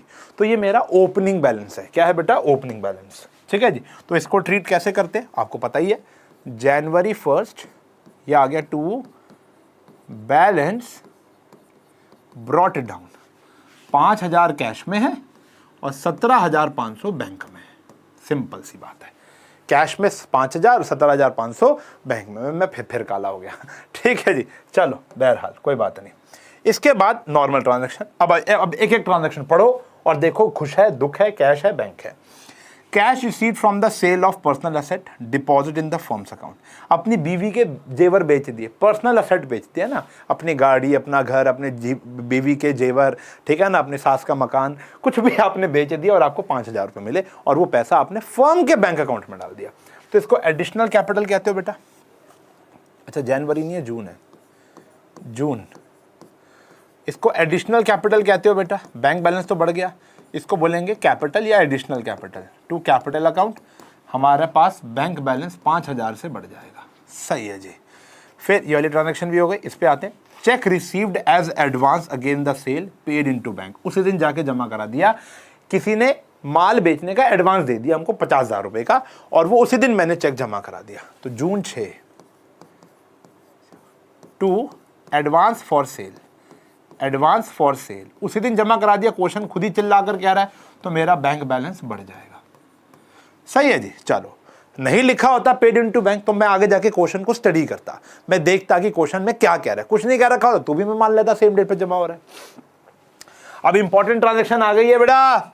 जून 7 paid to S Bose by cheque, 12,500 मैंने उसको पे किए हैं। अब ये वाली ट्रांजैक्शन देखना बच्चों, यहां पर है डिस्काउंट रिसीव्ड। हमको 200 रुपए का डिस्काउंट मिला है, हमको 200 रुपए का डिस्काउंट मिला है। ये डिस्काउंट कैश बुक में नहीं जाएगा। आपने एस बोस को पे किया है, कितना पे किया है, 12,500 ना, तो आपको सिर्फ 12,500 की एंट्री करनी है, 200 रुपए की एंट्री नहीं करनी। हमने उसको देना था 12,700, हमने कितना दिया 12,500, 200 रुपए हमको डिस्काउंट मिल गया। तो 200 रुपए रिकॉर्ड होगा, जर्नल में रिकॉर्ड होगा, जर्नल एंट्रीज में होता है रिकॉर्ड, लेकिन कैश बुक में इसकी कोई जगह नहीं है। तो सिर्फ ये देखो कितना पैसा गया, कितना बैंक से पैसा गया। तो जून 7 यहां आ गया बेटा, June 7 by S Bose check दिया है, बैंक में आ गया बेटा 12,500। समझ में आ गई बात? टाइम स्टैम्प, थम्स अप, फटाफट बेटा। चलो जी, उसके बाद कह रहे paid wages in cash 3,000। June 9 wages पे किए हैं, जून 9 वेजेस पे किए हैं। अब हमें यह देखना है कि वेजेस कैसे पे किए हैं, चेक से या कैश से। देखो कैश से पे किया है। अच्छा कुछ नहीं भी लिखा तो भी कैश है। कितना पे किया है, 3,000 रुपए। तो 3,000 कैश से वेजेस चले गए। सही है। उसके बाद आते हैं, रिसीव्ड अ चेक फ्रॉम ए मुखर्जी और उसी दिन बैंक में जमा भी करा दिया। तो ये भी अच्छी बात है, पहले बता देता है। 6,000 रुपए जून 20 टू ए डॉट मुखर्जी। कितने का चेक था बच्चों, 6,000 रुपए का। बैंक बैलेंस 6,000 से फिर बढ़ गया आपका, बहुत ही बढ़िया। फिर ड्रॉन फ्रॉम बैंक, पैसे ड्रॉन का मतलब विड्रॉ ही होता है। ड्रॉन फ्रॉम बैंक ये कॉन्ट्रा एंट्री है। ये कौन सी एंट्री है बेटा, कॉन्ट्रा एंट्री है। क्यों, क्योंकि पैसे बैंक से आपने जमा क्या किया, विड्रॉ किया, तो हमारा कैश बढ़ गया, बैंक कम हो गया। कॉन्ट्रा एंट्री वाली जून 21 मेरा बर्थडे वाले दिन, हाँ तो बर्थडे की सेलिब्रेशन के लिए किए होंगे 5,000 रुपए। तो जून 21 पैसे विड्रॉ कराना, यानी to bank account contra cash में 5,000, ये सिखाया था और वहां भी जाएगी। June 21 by bank account, sorry cash account contra bank में 5,000। सही है जी। कॉन्ट्रा एंट्री भी आपको सिखाई थी, इधर भी जाएगी इधर भी जाएगी, नहीं तो पीछे जाकर देखो या नोट्स बना लो बेटा पहले क्वेश्चन करने से पहले। ओके, ये भी हो गया। Paid office salaries in cash, office की सैलरी दी है, कैश में लिखा है तो कैश, तो बाय ऑफिस सैलरीज जून 29, जून 29 बाय सैलरीज अकाउंट। कितना पे किया बेटा? 4,000 रुपया। तो यहां पे कैश में पे किया है तो कैश आ गया भैया 4,000 रुपया। Sold goods in cash, cash बेचा और जो पैसे आए उसी दिन जाकर बैंक में जमा करा दिए। देखो बेटा, गल्ले में पुराना पैसा पड़ा और बैंक में जमा कराया तो कॉन्ट्रा एंट्री है। आज ही पैसा आया और आज ही जाकर बैंक में जमा करा दिया तो कॉन्ट्रा एंट्री करने की नीड नहीं है। ऑल्दो कर सकते हो लेकिन टाइम वेस्ट करने का कोई फायदा नहीं है। आप उसे गल्ले में डालो मत। जैसे माल देके गया, एक वो आया कस्टमर, हमने उसको माल बेचा। कितने का माल बेचा? 8,000 रुपये का।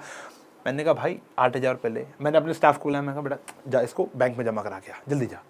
तो मेरे गले में तो गया ही नहीं वो पैसा, और चला भी गया तो 5-10 मिनट 1 घंटा 2 घंटे के लिए चला भी गया तो क्या दिक्कत है? उसकी एंट्री मत करो, सीधा कहाँ चले जाएगा बेटा वहाँ पर। अब इसको फ्रॉड मत लिखना शुरू कर देना भाई साहब। अच्छा मजे में लिख सकते हो, वैसे मत लिख देना। जून 30 सोल्ड गुड्स इन कैश, माल बेचा और पैसा जो है सीधा बैंक में, तो अपनी एंट्री बचाओ।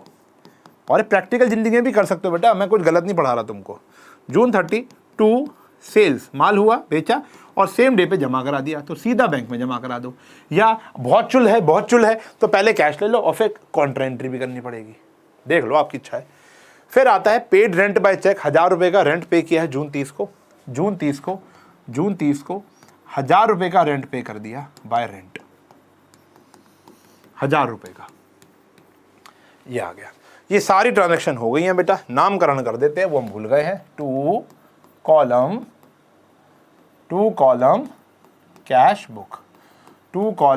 बुक, ये नाम आएगा। ठीक है जी। अब यहां पर टोटलिंग कैसे करेंगे आओ देखते हैं। सेम वैसे ही, कैश की अलग होगी और बैंक की अलग होगी, आमने सामने जैसे करते थे वैसे ही करेंगे। पहले कैश का टोटल कर लो, आओ जी ब्लू पेन से कर लेते हैं। कैश का टोटल कितना था? 5,000। कितना था? 10,000। कितना था? 10,000। ये कितना है? 7,000। कितना बच गया बेटा? 3,000। तो ये 3,000 आ गया जून 30 बाय बैलेंस कैरिड डाउन, ठीक है जी। कैश का हो गया। सेम बैंक का कर लो, बैंक का टोटल करो माइनस करो, जैसे मैं करता हूँ। देखो ये आ गया 50, इसमें ये आ गया 22,500, ये आ गया 72,500, 80,500, 86,500, तो 86,500। आप ऐसे भी कर सकते हो। देखो 0 0 0 यहाँ पे आ गया 5, 8 और 6 कितना हो गया? 14, 14 और 7 कितना हो गया? 21, 21 और 5 कितना हो गया बेटा? 21 और 5 हो गया 26। तो यहाँ पर आ गया 6, 2, 3, 3 और 5, 8। तो टोटलिंग आप पेंसिल से वैसे कर लेना। 86,500 इतना टोटल, तो यार क्या ये भी सिखाऊंगा क्या मैं अब? 86,500 में से हमारा चला गया 18,500। 86,500 में से ये रफ में जाके कर सकते हो, 18,500 चला गया तो ये आ गया 0 0 0, 16 में से 8 गया 8, 78,000 आ गया। कितना आ गया? 78,000। ये मेरा बैलेंस है। फिर ये बैलेंस CD है, चाहो तो नीचे BD लिख सकते हो। सही है जी। ये है बेटा 2 कॉलम कैश बुक। रुक जाओ, एक क्वेश्चन और कर रहे हैं और फिर आप प्रैक्टिस लगा देना। मैं फिर कह रहा हूँ नोट्स बनाने बड़े इंपॉर्टेंट है। जब तक नोट्स नहीं बनाओगे आपको मज़ा नहीं आएगा, ठीक है बेटा। देखे चलो एक क्वेश्चन और देख रहे हैं, एक क्वेश्चन और। ये क्वेश्चन देखते हैं बच्चों। अब इस क्वेश्चन के अंदर बहुत सारी ट्रांजैक्शन है। देखो मैं फिर गोरा हो गया। अब यहां पर क्या है? Enter the following transaction 2 column cash book of Gurman. चलो दोबारा गुरमन आ गया। चलो अब यहां पर आप स्टार्टिंग की ट्रांजैक्शन देखो। इस क्वेश्चन को थोड़ा सा ढंग से देख लेना। एक आधा चीज़ आपको नहीं दिख रही होगी तो मैं आपको रीड करके दे दूंगा। ये PDF है, मैं साइज छोटा नहीं कर पाऊंगा। अब यहाँ पर क्या है? यहाँ पर ये वाली ट्रांजैक्शन देखो क्या लिखा है? Opening balance of cash in hand, यानी कैश में जो गले में पैसा पड़ा हुआ था हमारे को 1 अप्रैल में, 31 मार्च और 1 अप्रैल एक ही बात होती है। Opening balance of bank overdraft. Yes, cash balance जो होता है वो नेगेटिव नहीं हो सकता, लेकिन बैंक बैलेंस तो नेगेटिव हो सकता है। बैंक बैलेंस तो नेगेटिव हो सकता है। जल्दी जल्दी कमेंट सेक्शन में उन बच्चों की मदद कर दो जिनको बैंक ओवरड्राफ्ट का मतलब नहीं पता। मैं चाहता हूं कि तुम पढ़ाओ, तुम भी सीखो और भी तुमसे सीखें। कमेंट सेक्शन में जल्दी जल्दी आप बता दो कि बैंक ओवरड्राफ्ट क्या होता है। तो बैंक का बैलेंस नेगेटिव भी हो सकता है, 5 लाख रुपए माइनस में चल रहा है। अब देखो इसकी पहली एंट्री की हम पोस्टिंग कैसे करेंगे। देखो, तो कैश का बैलेंस तो पॉजिटिव है, तो ये आ गया प्यारे बच्चों अप्रैल 1। यहां पर मुझे ना पेन का साइज थोड़ा छोटा करना पड़ेगा क्योंकि ट्रांजैक्शन बहुत ज्यादा है। तो यहां पर आ गया जी अप्रैल 1 टू बैलेंस ब्रॉट डाउन। कितना था भैया? 1 लाख रुपए। कितना था कैश का बैलेंस? 1 लाख रुपए। और बैंक का बैलेंस नेगेटिव है तो वो उधर चला जाएगा।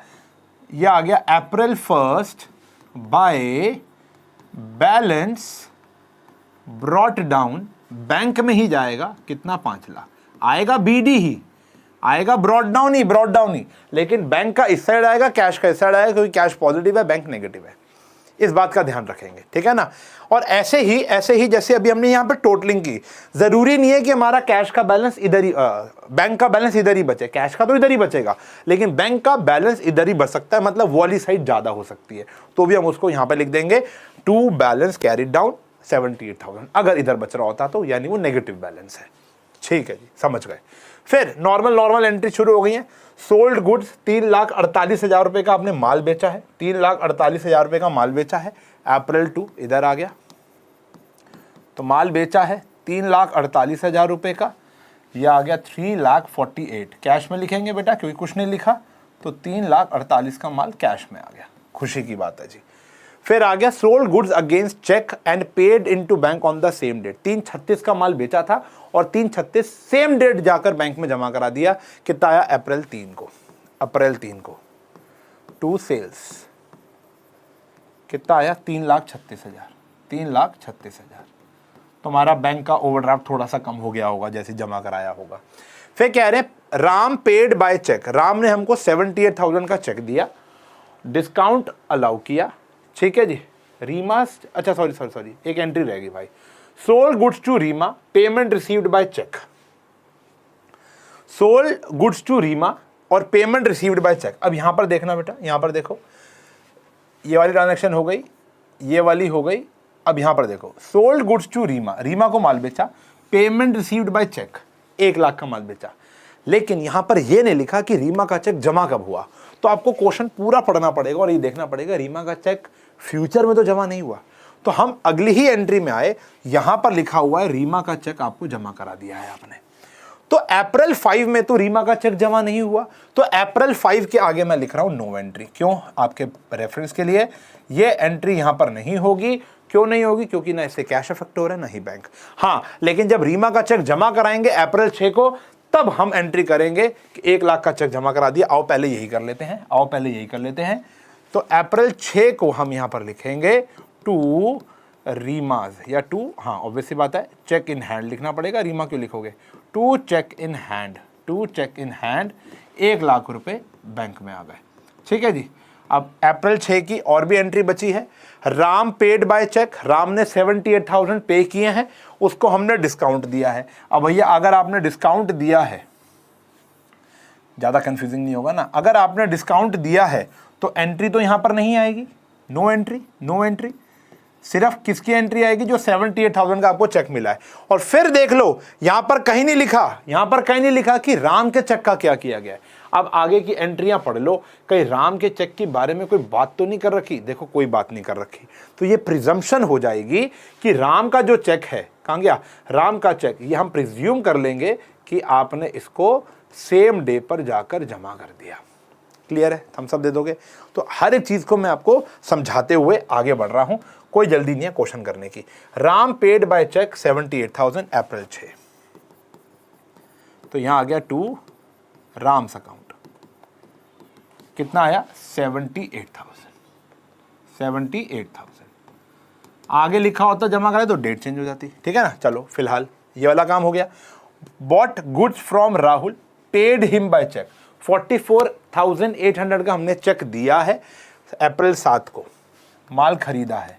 अप्रैल 7 माल खरीदने के लिए क्या बोलते हो, परचेजेज अकाउंट, और 44,800 का हमने चेक दिया है, हमने चेक दिया है, ठीक है जी। चलो फिर salary paid to staff by cheque, 2,20,000 की हमने सैलरी भी दी है।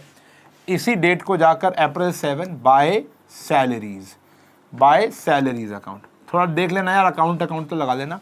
2,20,000 रुपए की आपने क्या दी है, सैलरी भी दी है, ठीक है जी, अकाउंट लगा लेना। फिर अप्रैल 10 को, यहां तक हमारी सारी ट्रांजेक्शन हो गई है, यहां तक हमारी सारी ट्रांजेक्शन हो गई है। इधर तक, इधर देखो, डिपॉजिट इनटू बैंक, आपने बैंक में जमा कराए हैं। जमा कराने का मतलब क्या हो गया, कॉन्ट्रा एंट्री। कोई भी क्वेश्चन ऐसा नहीं है जहां कॉन्ट्रा एंट्री नहीं आती है। तो क्या कह रहे हैं, received deposit into bank, 3 lakh रुपए आपने जमा कराए हैं अप्रैल 10। बताओ भैया, entry to cash account debit contra 3 lakh रुपए बैंक में जमा हो गए, ठीक है जी। April 10 by bank account contra cash से चले गए, सही है जी, सिंपल है, याद हो गई थी entry. April 11 received a cheque from Suresh, और उसी दिन जाकर आपने बैंक में जमा करा दिया 1,28,500, और फिर यहां पर लिखा आ गया हमने उसको डिस्काउंट दिया, तो इसकी भी कोई एंट्री कैश बुक के अंदर नहीं होने वाली। आपको चेक मिला, आपने जमा कराया 1,28,500 का, डेट है अप्रैल 11, ठीक है जी। किससे मिला था, नाम देख लो, सुरेश से मिला था, तो यहां सुरेश आ जाएगा, सुरेश अकाउंट 1,28,500, 1,28,500, सही है जी। फिर आता है April 15 received from R Kumar a cheque for the settlement of his account of 1,95,000।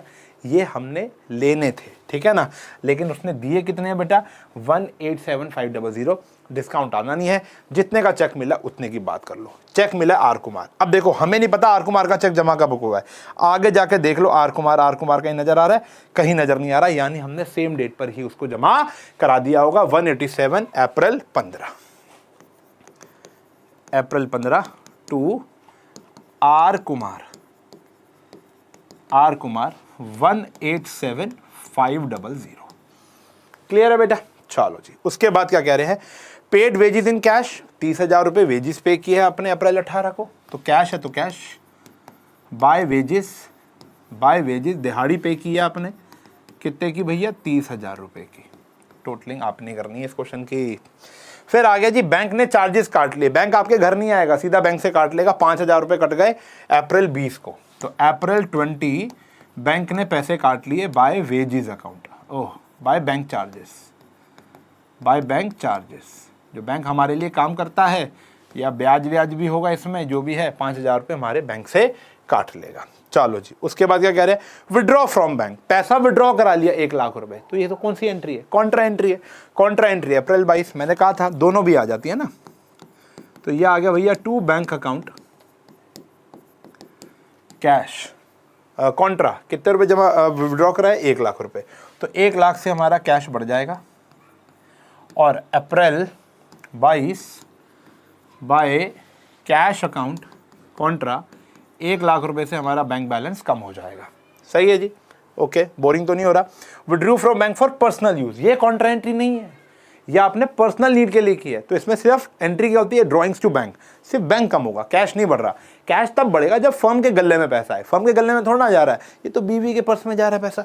कितना जा रहा है, 1,20,000 रुपये आपने पर्सनल नीड के लिए पैसा विड्रॉ कराया, तो अप्रैल 22 बाय ड्रॉइंग्स अकाउंट 1,20,000 रुपये विड्रॉ हो गया, सही है।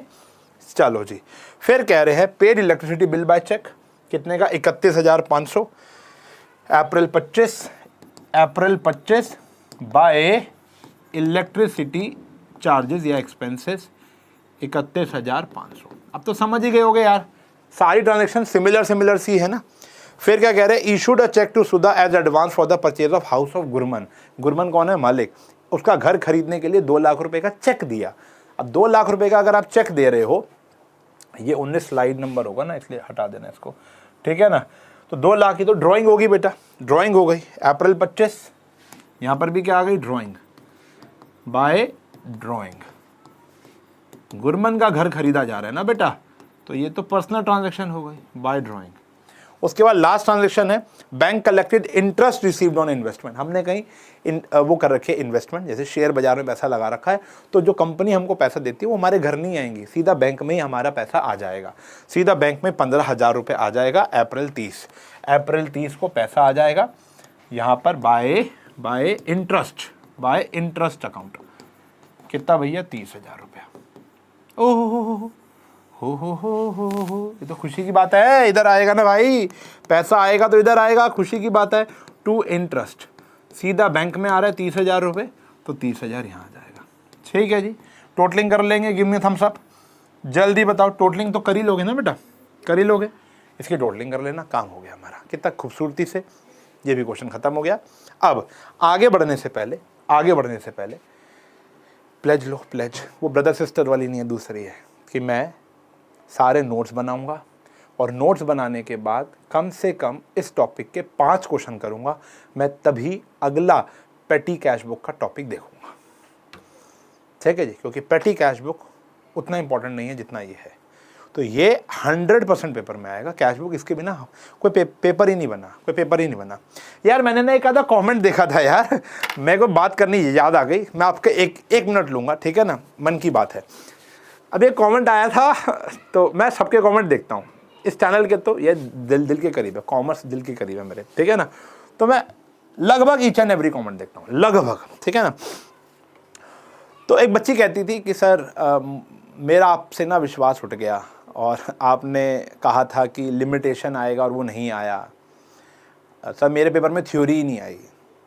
तो बेटा अगर ऐसा हो रहा है ना, तो मेरे पे विश्वास उठ गया, ठीक है, कोई बात नहीं, मैं कुछ नहीं कर सकता। लेकिन प्रॉब्लम यहाँ पर यह है कि आपका विश्वास आपके स्कूल की टीचर से उठना चाहिए था, मेरे से नहीं उठना चाहिए था। क्योंकि प्रॉब्लम यह है कि थ्योरी आनी मैंडेटरी होती है, थ्योरी आनी ज़रूरी है, थ्योरी फाउंडेशन बनाती है। और अगर 1000 स्कूल में से एक स्कूल थ्योरी नहीं दे रहा या 10 स्कूल थ्योरी नहीं दे रहे और 990 या 900 स्कूल थ्योरी दे रहे हैं, तो मामला तो अभी भी मेजॉरिटी के पास ही है। तो थ्योरी मेजॉरिटीली इंपॉर्टेंट है, वो आपके स्कूल में वो नहीं है। अब जैसे फॉर एग्जांपल हम कहते हैं, जब मैं मैथ्स पढ़ाता था लास्ट ईयर, आप लोग मुझसे मैथ भी पढ़ते होगे, तो हम बोलते चुम्बेश्वरी क्वेश्चन है, आएगा ही आएगा, वो नहीं भी आता था।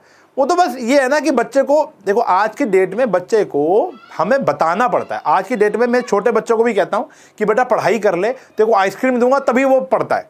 तो यहाँ पर भी क्या होता है कि मैं आपको जब तक मोटिवेट नहीं करूँगा, बेटा इसको पढ़ लो, इनके आने के चांसेस ज़्यादा होते हैं। अब आप बोलोगे सर आपसे तो विश्वास ही उठ गया, ठीक है बेटा, मतलब मुझे बुरा नहीं लगता, बिल्कुल ठीक है, आपकी भड़ास है, आप निकाल रहे हो, लेकिन आप लोग कुछ ज़्यादा सीरियसली ले लेते हो उन बातों को। वो है सीरियस, लेकिन हमारा मोटिव उसको क्यों बोला गया है वो भी आपको समझना पड़ेगा।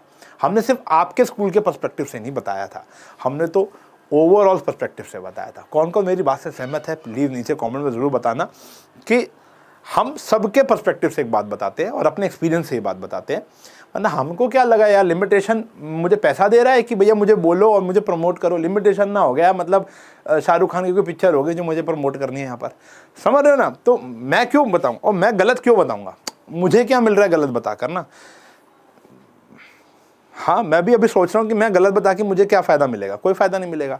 तो हम तो यहाँ अच्छा बताएंगे तब फ़ायदा मिलेगा ना। तो देख लो यार, मतलब आपको पैटर्न भी देखना चाहिए अपने स्कूल का, ये भी बहुत इंपॉर्टेंट बात है। अगर आपकी मैम ने थ्योरी के ऊपर इतना एम्फेसिस, इतना वो नहीं लगाया है ध्यान, तो आपकी मैडम जाने ना, फिर मैं क्या जानूँ, ठीक है ना। तो जो कि गलत है, थ्योरी आनी चाहिए, एक रीजनेबल अमाउंट की थ्योरी बच्चे से पूछनी चाहिए, वरना ये प्रैक्टिकल करके कोई फ़ायदा नहीं है। वो नीट का क्या हुआ अभी देखा नहीं, एक बच्ची के 720 में 705 नंबर आए थे, लेकिन केमिस्ट्री का पेपर बोर्ड का 2 बारी फेल हो गई, वो 2 बारी फेल हो गई। मैं सीए की बात बताता हूँ, एक बच्ची थी श्रुति या सुरीति नाम की बच्ची थी, हमारे टाइम पे सीए बनी थी, और उसका उस समय का शायद 80-90 लाख रुपए का पैकेज लगा था। बिग 4 मतलब बड़ी कंपनी जेनपैक या KPMG में उसका वो लगा था बेंगलोर में, तो 80 लाख रुपए के आसपास का पैकेज था। सारे इंडस्ट्री मतलब हम सारे बच्चे हिल गए, 80 लाख का पैकेज एक चार्टर्ड अकाउंटेंट का लग गया, क्योंकि उसने टॉप करके पेपर क्रैक कर लिए। जब उस बच्चे, उस समय जीएसटी नहीं होता, सेल्स टैक्स होता था, सेल्स टैक्स की रिटर्न पूछ ली ना तो उसको जीरो आती थी, कुछ नहीं आती थी उसको। अब मुझे बताओ, वो बच्ची थ्योरी में इतनी अच्छी थी, पेपर लिखने में इतनी अच्छी थी, लेकिन उसने आर्टिकलशिप की ही नहीं थी। आर्टिकलशिप डमी लेकर उसने बस पेपर में टॉप हो गई, लेकिन ग्राउंड रियलिटी जीरो। तो you have to become the blend of both the theory and the practical. मेरा पर्सपेक्टिव है, फिर बता रहा हूँ, जस्ट अ पर्सपेक्टिव, ओके। मुझे भी हम ध्रुव राठी की वीडियो की जगह जैसे वो लिखता ना ओपिनियन, मुझे भी लिखना पड़ेगा भाई, ठीक है। चलो भाई, बहरहाल बाकी किसी का मन दुखाया हो तो आई एम वेरी सॉरी। मेरा इंटेंशन वो नहीं था कि मैं आपको झूठ बोलूँगा और पेपर में ना आए। मैं शायद इस बात को बहुत ज़्यादा खींच रहा हूँ, समझ गए हो तुम मेरी बात, ठीक है ना। चलो आगे देखते हैं। अच्छा, मैं तुमको अपने फैमिली मानने लग गया हूँ। अब पहले ही मानता था, अब फैमिली। मैं सारी बातें मन से ही करता हूँ, कॉमर्स एंड फन पर, वहाँ पर भी, ठीक है, साइंस एंड फन पर भी, लेकिन यहाँ पर थोड़ा सा कॉमर्स टीचर, कॉमर्स से रिलेटेड ज़्यादा रहता है। बात करते हैं पेटी कैश बुक। एग्जाम्पल सुनो भैया, पेटी कैश बुक बनाई क्यों जाती है, ये तो कैसे बनाई जा रही है, ये बात है कि दो तरीके होते हैं। एक होता है सिंपल सिस्टम, जैसे आपने सिंपल कैश बुक सीखी, पैसा आया इधर गया इधर, सिंपल सा होता है, वो कोई नहीं बनाता पेटी कैश बुक। आपके पेपर में आएगी इम्प्रेस सिस्टम, ठीक है जी। वो इम्प्रेस सिस्टम क्या है, वो बात की बात है। पहले देखो पेटी का मतलब क्या है। पेटी का मतलब छोटे छोटे खर्चे, पेटी का मतलब छोटे छोटे खर्चे। अभी इस समय टाइम हो रहा है 2:25, डेट है 3 अगस्त, ठीक है। 2:25, मेरी क्लास शुरू होगी ऑफलाइन में 4 बजे, इंस्टीट्यूट ओपन हो जाता है सुबह 11 बजे के आसपास। 11 बजे से लेकर 4 बजे तक, और आज तो मैं अपनी सेक्टर 7 वाली ब्रांच में जाऊंगा ही नहीं, जहाँ पे सबसे ज़्यादा क्राउड आता है। मैं सेक्टर 5 वाली ब्रांच में जाऊंगा, 2-2.5 घंटे, 3 घंटे, 4 घंटे पढ़ाऊंगा, ठीक है। अब मेरी बात समझो, पीछे से बहुत सारे खर्चे हो रहे होंगे वहाँ पर, कभी पानी वाला आ रहा होगा, या मेरे वहाँ रहते हुए भी अगर मैं क्लास पढ़ा रहा हूँ, तो ये छोटे मोटे खर्चे हैं। जैसे झाड़ू है, पीछे से मान लो कोई सफाई वाली आके कहती है, मेड आके कहती है कि झाड़ू खत्म हो गया, तो अगर मैं यही प्रॉब्लम सॉल्व करता रह जाऊंगा, और जो मैं हुई नहीं वहाँ पर, तो मुझे अपने स्टाफ के पास कुछ पैसा तो छोड़ के आना पड़ेगा ना, जो डेली के छोटे छोटे एक्सपेंसेस हैं, सोचो ना यार। देखो MWF के अंदर मंडे, वेडनेसडे, फ्राइडे मेरी क्लास शुरू होती है 3 बजे और जाती है रात को 9:30 बजे, कभी कभी 9:45 बज जाते हैं। ऑनलाइन ऑफलाइन मिलाकर मैं उधर ही होता हूँ, स्टूडियो पे ही होता हूँ, मतलब अकेडमी में ही होता हूँ। अब मैं ऑफिस के अंदर बैठा हुआ हूँ, तो भूख लगती है कि नहीं लगती यार। खाना तो मैं खा के जाता हूँ घर से, लेकिन शाम को फिर कुछ चाय या कॉफ़ी की तो यार होती है ना, हर रोज़ होती है। तो मेरे यहाँ पर एक भाई काम करता है, दोस्त ही है भाई, मतलब भाई जैसा ही हो गया अब तो उसको पता है कि यार सर आएंगे तो ये 3 क्लासेस तो सर पढ़ा लेते हैं बिना कुछ खाए पिए, लेकिन तीसरी क्लास के बाद 15 मिनट का ब्रेक आ रहा है सर का, तो 15 मिनट उसको पता होता है कि वो पहली मैसेज करके बोले थे, सर कॉफ़ी ले आऊँ, चाय ले आऊँ, आज क्या मन है सर, जूस पियोगे, आपके कोई शेक पियोगे, बनाना शेक पियोगे, तो वो पहले ही मेरी टेबल के ऊपर वहाँ पर लाकर मैसेज करके पूछ लेता है, समझ रहे हो। तो मैं अब ऐसा तो है नहीं कि पढ़ाते पढ़ाते उसको पैसा दूंगा, ये ले आ 100 रुपये जाके यार वो शेक ले आया, वो ले आ, कॉफ़ी ऑर्डर कर दे या ये कर दे। तो उसके पास पहले से ही कुछ छोटे छोटे खर्चों के पैसे होते हैं। तो आपके ऑर्गेनाइजेशन में एक कैशियर होना चाहिए, या तो कैशियर ही हो, या कैशियर एक बंदे को अपॉइंट कर दे, या एक मालिक एक छोटे से बंदे को अपॉइंट कर दे, जिसका काम और है। लक्ष्य का काम ये नहीं है, लक्ष्य का काम PPTs वगैरह बनाना है, ऑपरेशन है, पूरे OSR अकेडमी के ऑपरेशन को मैनेज करता है। लेकिन साथ ही साथ उसकी जेब में मैं 5-7 हज़ार रुपये रखता हूँ, 5-7 हज़ार रुपये उसको मैं देता हूं और बोलता हूं डेली एक्सपेंसेस आपको बियर करने हैं इन 5-7 हज़ार से, और 15 दिन बाद हम फिर मिलेंगे और फिर मैं आपसे बात करूंगा कितने पैसे रह गए, मैं फिर कुछ और पैसे दे दूंगा और फिर आप ऐसा चलाते रहो। कभी कभी ऐसा भी होता है वो अपनी जेब से भी खर्च देता है क्योंकि वो कम पड़ जाते हैं, और फिर वो मेरे से रीइंबर्समेंट ले लेता है, कोई दिक्कत नहीं है। तो यही गेम है यहाँ पर भी। पेटी कैश बुक बनाने के तरीके 2 हैं, लेकिन कहानी यही होती है, अपने आप अपने कैशियर को एक अमाउंट देते हो। इम्प्रेस सिस्टम के अंदर क्या होता है, हमें यही पढ़ना है। इम्प्रेस सिस्टम के अंदर क्या होता है कि जैसे फॉर एग्जांपल मैं 1 और 15 तारीख को लक्ष्य से मिलता हूं, मैंने कहा बेटा इस तारीख के तेरे पास कितने पैसे होने चाहिए, 5,000 रुपये होने चाहिए, ठीक है जी। तो मान लो आज से मैंने शुरू किया, 5,000 रुपये मैंने दिए और उसने मान लो 1,500 रुपये उसके पास बच गए। अब मैं ये 14 तारीख की रात को उसके बाद कितने पैसे बचे, 1,500, 3,500 रुपये उसने खर्च कर दिए इधर उधर के काम में, अपने पर्सनल नहीं ऑफिस के खर्चों में। और अब मैं इसको और कितने दे दूंगा बेटा, 3,500 रुपये दे दूंगा, मैं इसको 3,500 रुपये दे दूंगा कि ताकि ये क्या बन जाएंगे, 5,000। ऐसे ही हर 15-15 दिन बाद मुझे उसको 5,000 रुपये इम्प्रेस्ड कैश मेंटेन करके चलना है। जो हमने तय किया है। बड़े बड़े बिजनेस में ये 1000 रुपये हो सकता है, बहुत ज़्यादा भी हो सकता है, छोटे बिजनेस में 5000 भी ना हो। जैसे आज से कुछ साल पहले, 1-2 साल पहले की बात करूं तो मैं ये 2000 कैश रखता था, इतना ज़्यादा खर्चा नहीं होता था मेरे पीठ पीछे से। लेकिन अब जैसे चीज़ें एक्सपेंड होती जा रही हैं तो अब 5000, अब तो मुझे लगता है 5000 भी कम है, क्योंकि कभी कभी ऐसा होने लग गया है पिछले 2 बारी से कि 5000 भी इस 15 दिन के लिए बड़े कम से लगते हैं अब, क्योंकि वो अपनी जेब से खर्चा कर रहा होता है। तो अभी जैसे परसों 1 तारीख गई, अभी हमारी 2 दिन पहले 1 तारीख गई, तो मैंने इसको बढ़ा के मैंने कहा तो 10,000 रख ले। कभी कभी भाई तू भी तो एक एम्प्लॉई है, अब तेरे पास भी तो खुद के भी तो खर्चे हैं, तो तू कितना अपनी सैलरी से यहाँ करता रहेगा रीइंबर्स, चलो वो तो मिल तो जाता है, लेकिन कितना करेगा, तो 10,000 रुपये तू मेरे पास, तू अपने पास स्पेयर रख ले। अब इंप्रेस्ड कैश कितना हो गया, 10,000 रुपये हो गया, जो हर 15 दिन बाद मैं उसको कितना मेंटेन करके दूंगा, 10,000। ठीक है जी, मान लो इस महीने सिर्फ इस 15 दिन से 2,000 ही खर्चा हुआ, तो मैं 2,000 और दे दूंगा, कितना बन जाएंगे, 10 बन जाएंगे। तो ये एक सिस्टम होता है इंप्रेस्ड कैश। ठीक है ना, इतना इंपॉर्टेंट टॉपिक नहीं है, लेकिन हाँ ये एक बारी को तो मिड टर्म में आ जाता है, फाइनल्स में नहीं आएगा, मिड टर्म वगैरह में आ जाएगा। और कभी कभी मैं फिर बोलूँ, कभी कभी आगे धप्पा भी कर देता है। 8 नंबर का क्वेश्चन ना दे के टीचर इंप्रेस्ड कैश बुक पूछ लेती है आपसे। ठीक है ना, तो क्वेश्चन का फॉर्मेट ये रहा, आपको ये आ गया रिसिप्ट, ये है इंप्रेस्ड। ठीक है ना, ये आ गई आपकी receipt, date, LF, particulars, total payment, और यहाँ पर वो खर्चे जो जो आपके बिजनेस में हो रहे हैं। अगर आपके बिजनेस में, ये एग्जांपल के तौर पे लिखा गया बेटा, अगर मान लो आपके बिजनेस में कन्वेंस चार्जेस नहीं है, कन्वेंस बच्चों को समझ नहीं आता, जैसे फॉर एग्जांपल मेरे पास कुछ स्टाफ है, मैं कहता हूँ भैया जाओ उधर चले जाओ, उधर चले जाओ, तो या तो स्कूटी पे जाएगा, या मेट्रो पे जाएगा, ऑटो पे जाएगा, बस पे जाएगा, तो किराया तो लगेगा ना। तो बस फेयर कह लो, ट्रैवलिंग एक्सपेंस कह लो, या कन्वेंस चार्जेस कह लो, एक ही बात होती है। कार्टेज होती है, माल इधर उधर आता है, तो रेड़े वाले को, टेम्पू वाले को पैसे देने पड़ेंगे, मालिक थोड़ा देगा, मालिक ने बंदे को अपॉइंट कर रखा, भाई तू ही देता रहा कर। स्टेशनरी आ रही है, मान लो स्टेपलर की पिन खत्म हो गई, इंस्टीट्यूट में स्टेपलर की पिन खत्म हो जाती है, या कभी पेन खत्म हो जाते हैं, मार्कर खत्म हो जाते हैं हमारे इंस्टीट्यूट्स में। ठीक है ना, तो वो लेकर आने। पोस्टेज, कोई चीज़ पोस्ट करनी है तो पोस्टेज स्टैम्प खरीदनी है, कोरियर चार्जेस हो गए।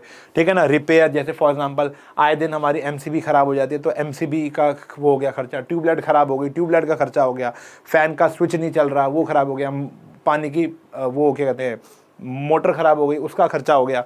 टेलीफोन एक्सपेंसिव, जैसे ऑफिस के अंदर भी तो फ़ोन पड़े हुए हैं हमारे, उसका भी वाईफाई हो गया, चलो वाईफाई का बिल मान लो, या फ़ोन हो गया, फ़ोन का जो हम वो कराते हैं मंथली का पैक डलवाते हैं वो हो गया, या इसके अलावा कुछ सन्ड्री जैसे चाय कॉफ़ी, ठंडा पोचा, झाड़ू, फेनाइल, ये सब खर्चे भी होते हैं। ठीक है ना, तो बहुत छोटे लेवल के खर्चे यहाँ पर आते हैं। मान लो आपके बिजनेस में कार्टेज नहीं है, मेरे बिजनेस में कोई कार्टेज का खर्चा नहीं होता, कोई रेडा टेम्पू नहीं आ रहा, साल 1-2 साल में एक आध बारी आता है तो आता है, जब AC खरीद लिया तब आएगा। अब AC रोज रोज थोड़ा ना खरीद रहा हूँ, मेरा कोई बिजनेस तो चल नहीं रहा ऐसा, तो कार्टेज मैं नहीं बनाऊंगा। ठीक है ना, समझ रहे हो, इस तरीके जैसे मेरे भी कन्वेंस चार्जेस नहीं, मेरे कोई एम्प्लॉय इधर उधर नहीं भाग रहे हैं, मेरा कोई फील्ड वर्क का काम है ही नहीं, तो मैं भी कन्वेंस नहीं बनाऊंगा। ठीक है ना, हाँ, लेकिन मैं यहाँ पर वाटर बिल बना देता हूँ, मेरे यहाँ पर वाटर का बिल बनता है, पानी की कैंस आती हैं, 4-5 हॉल है, 4-5 हॉल में बच्चों के लिए पानी ठंडा करने की मशीन लगी हुई है, पानी की कैन आती है, एक पानी की कैन 60 से लेकर 80 रुपए की शायद आती है, और वो हर रोज़ बदली जाती है। तो हर रोज़ का खर्चा हो गया, मान लेते हैं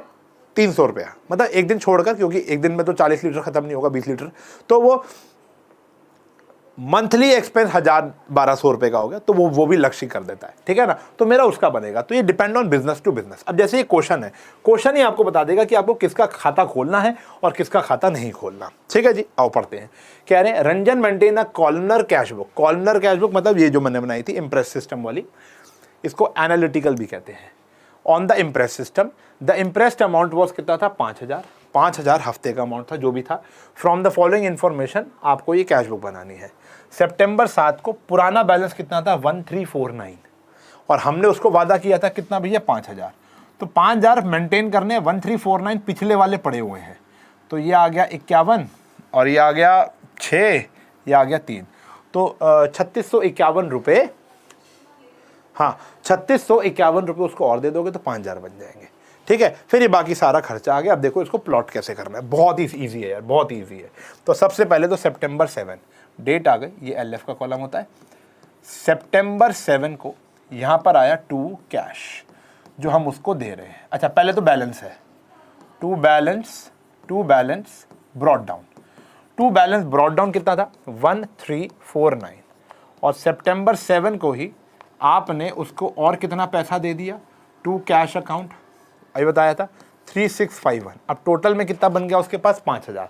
अब करते रहो खर्चे, ठीक है ना, अब करते रहो खर्चे। अब जैसे पहला खर्चा आया पोस्टेज का 123 रुपये, तो यहाँ पर डेट आ गई September 7 बाय पोस्टेज, एक ही कॉलम खुलता है ना, तो यहाँ ही 2 आएगा, यहीं बाय आएगा। 2 तो आ चुका, अब तो सारे बाई आएंगे, तो सारे खर्चे हैं, अब तो अगले हफ्ते का काम अगले हफ्ते जाएगा। तो पोस्टेज अकाउंट में आ गया 123 रुपये, कितना था 123। तो टोटल पेमेंट में भी आ गया 123 और पोस्टेज के सामने भी आ गया 123। अब यहाँ पर देखो मैंने सिर्फ 4 कॉलम बनाए, बाकी मिसलेनियस में डाल दिया। क्यों? क्वेश्चन की डिमांड ही है, इसके अलावा कोई कॉलम खुलेंगे ही नहीं, ठीक है ना। तो ये कॉलम आपके हाथ में है, क्वेश्चन के हाथ में है। अब क्वेश्चन में या तो कन्वेंस दिख रहा है, स्टेशनरी दिख रहा है, पोस्टेज दिख रहा है, रिपेयर दिख रहा है, और अगर इसके अलावा भी कुछ है तो उसको मिसलेनियस में डाल देंगे, ठीक है ना। वो अच्छा, आप मिसलेनियस ना बना के उसका नाम बना दोगे। अभी देखो ना क्वेश्चन, तुम देखो 2 मिनट देखो, डिबेट ज्यादा हो रही है। स्टेशनरी कितना आ गया 321 रुपये, September 7 बाय स्टेशनरी। 2 मिनट दो, अभी समझ में आ जाएगा कि किसका कॉलम बनना चाहिए किसका नहीं। 321 रुपये स्टेशनरी आ गया, इसके नीचे भी आ गया 321। इसके बाद कह रहे हैं ट्रैवलिंग एंड कन्वेंस 126, तो इसका तो कॉलम हमने खोल के रखा हुआ है September 8 बाय कन्वेंस या ट्रैवलिंग। बाय कन्वेंस कितना आया था भैया? यह आया था 126 रुपये, 126।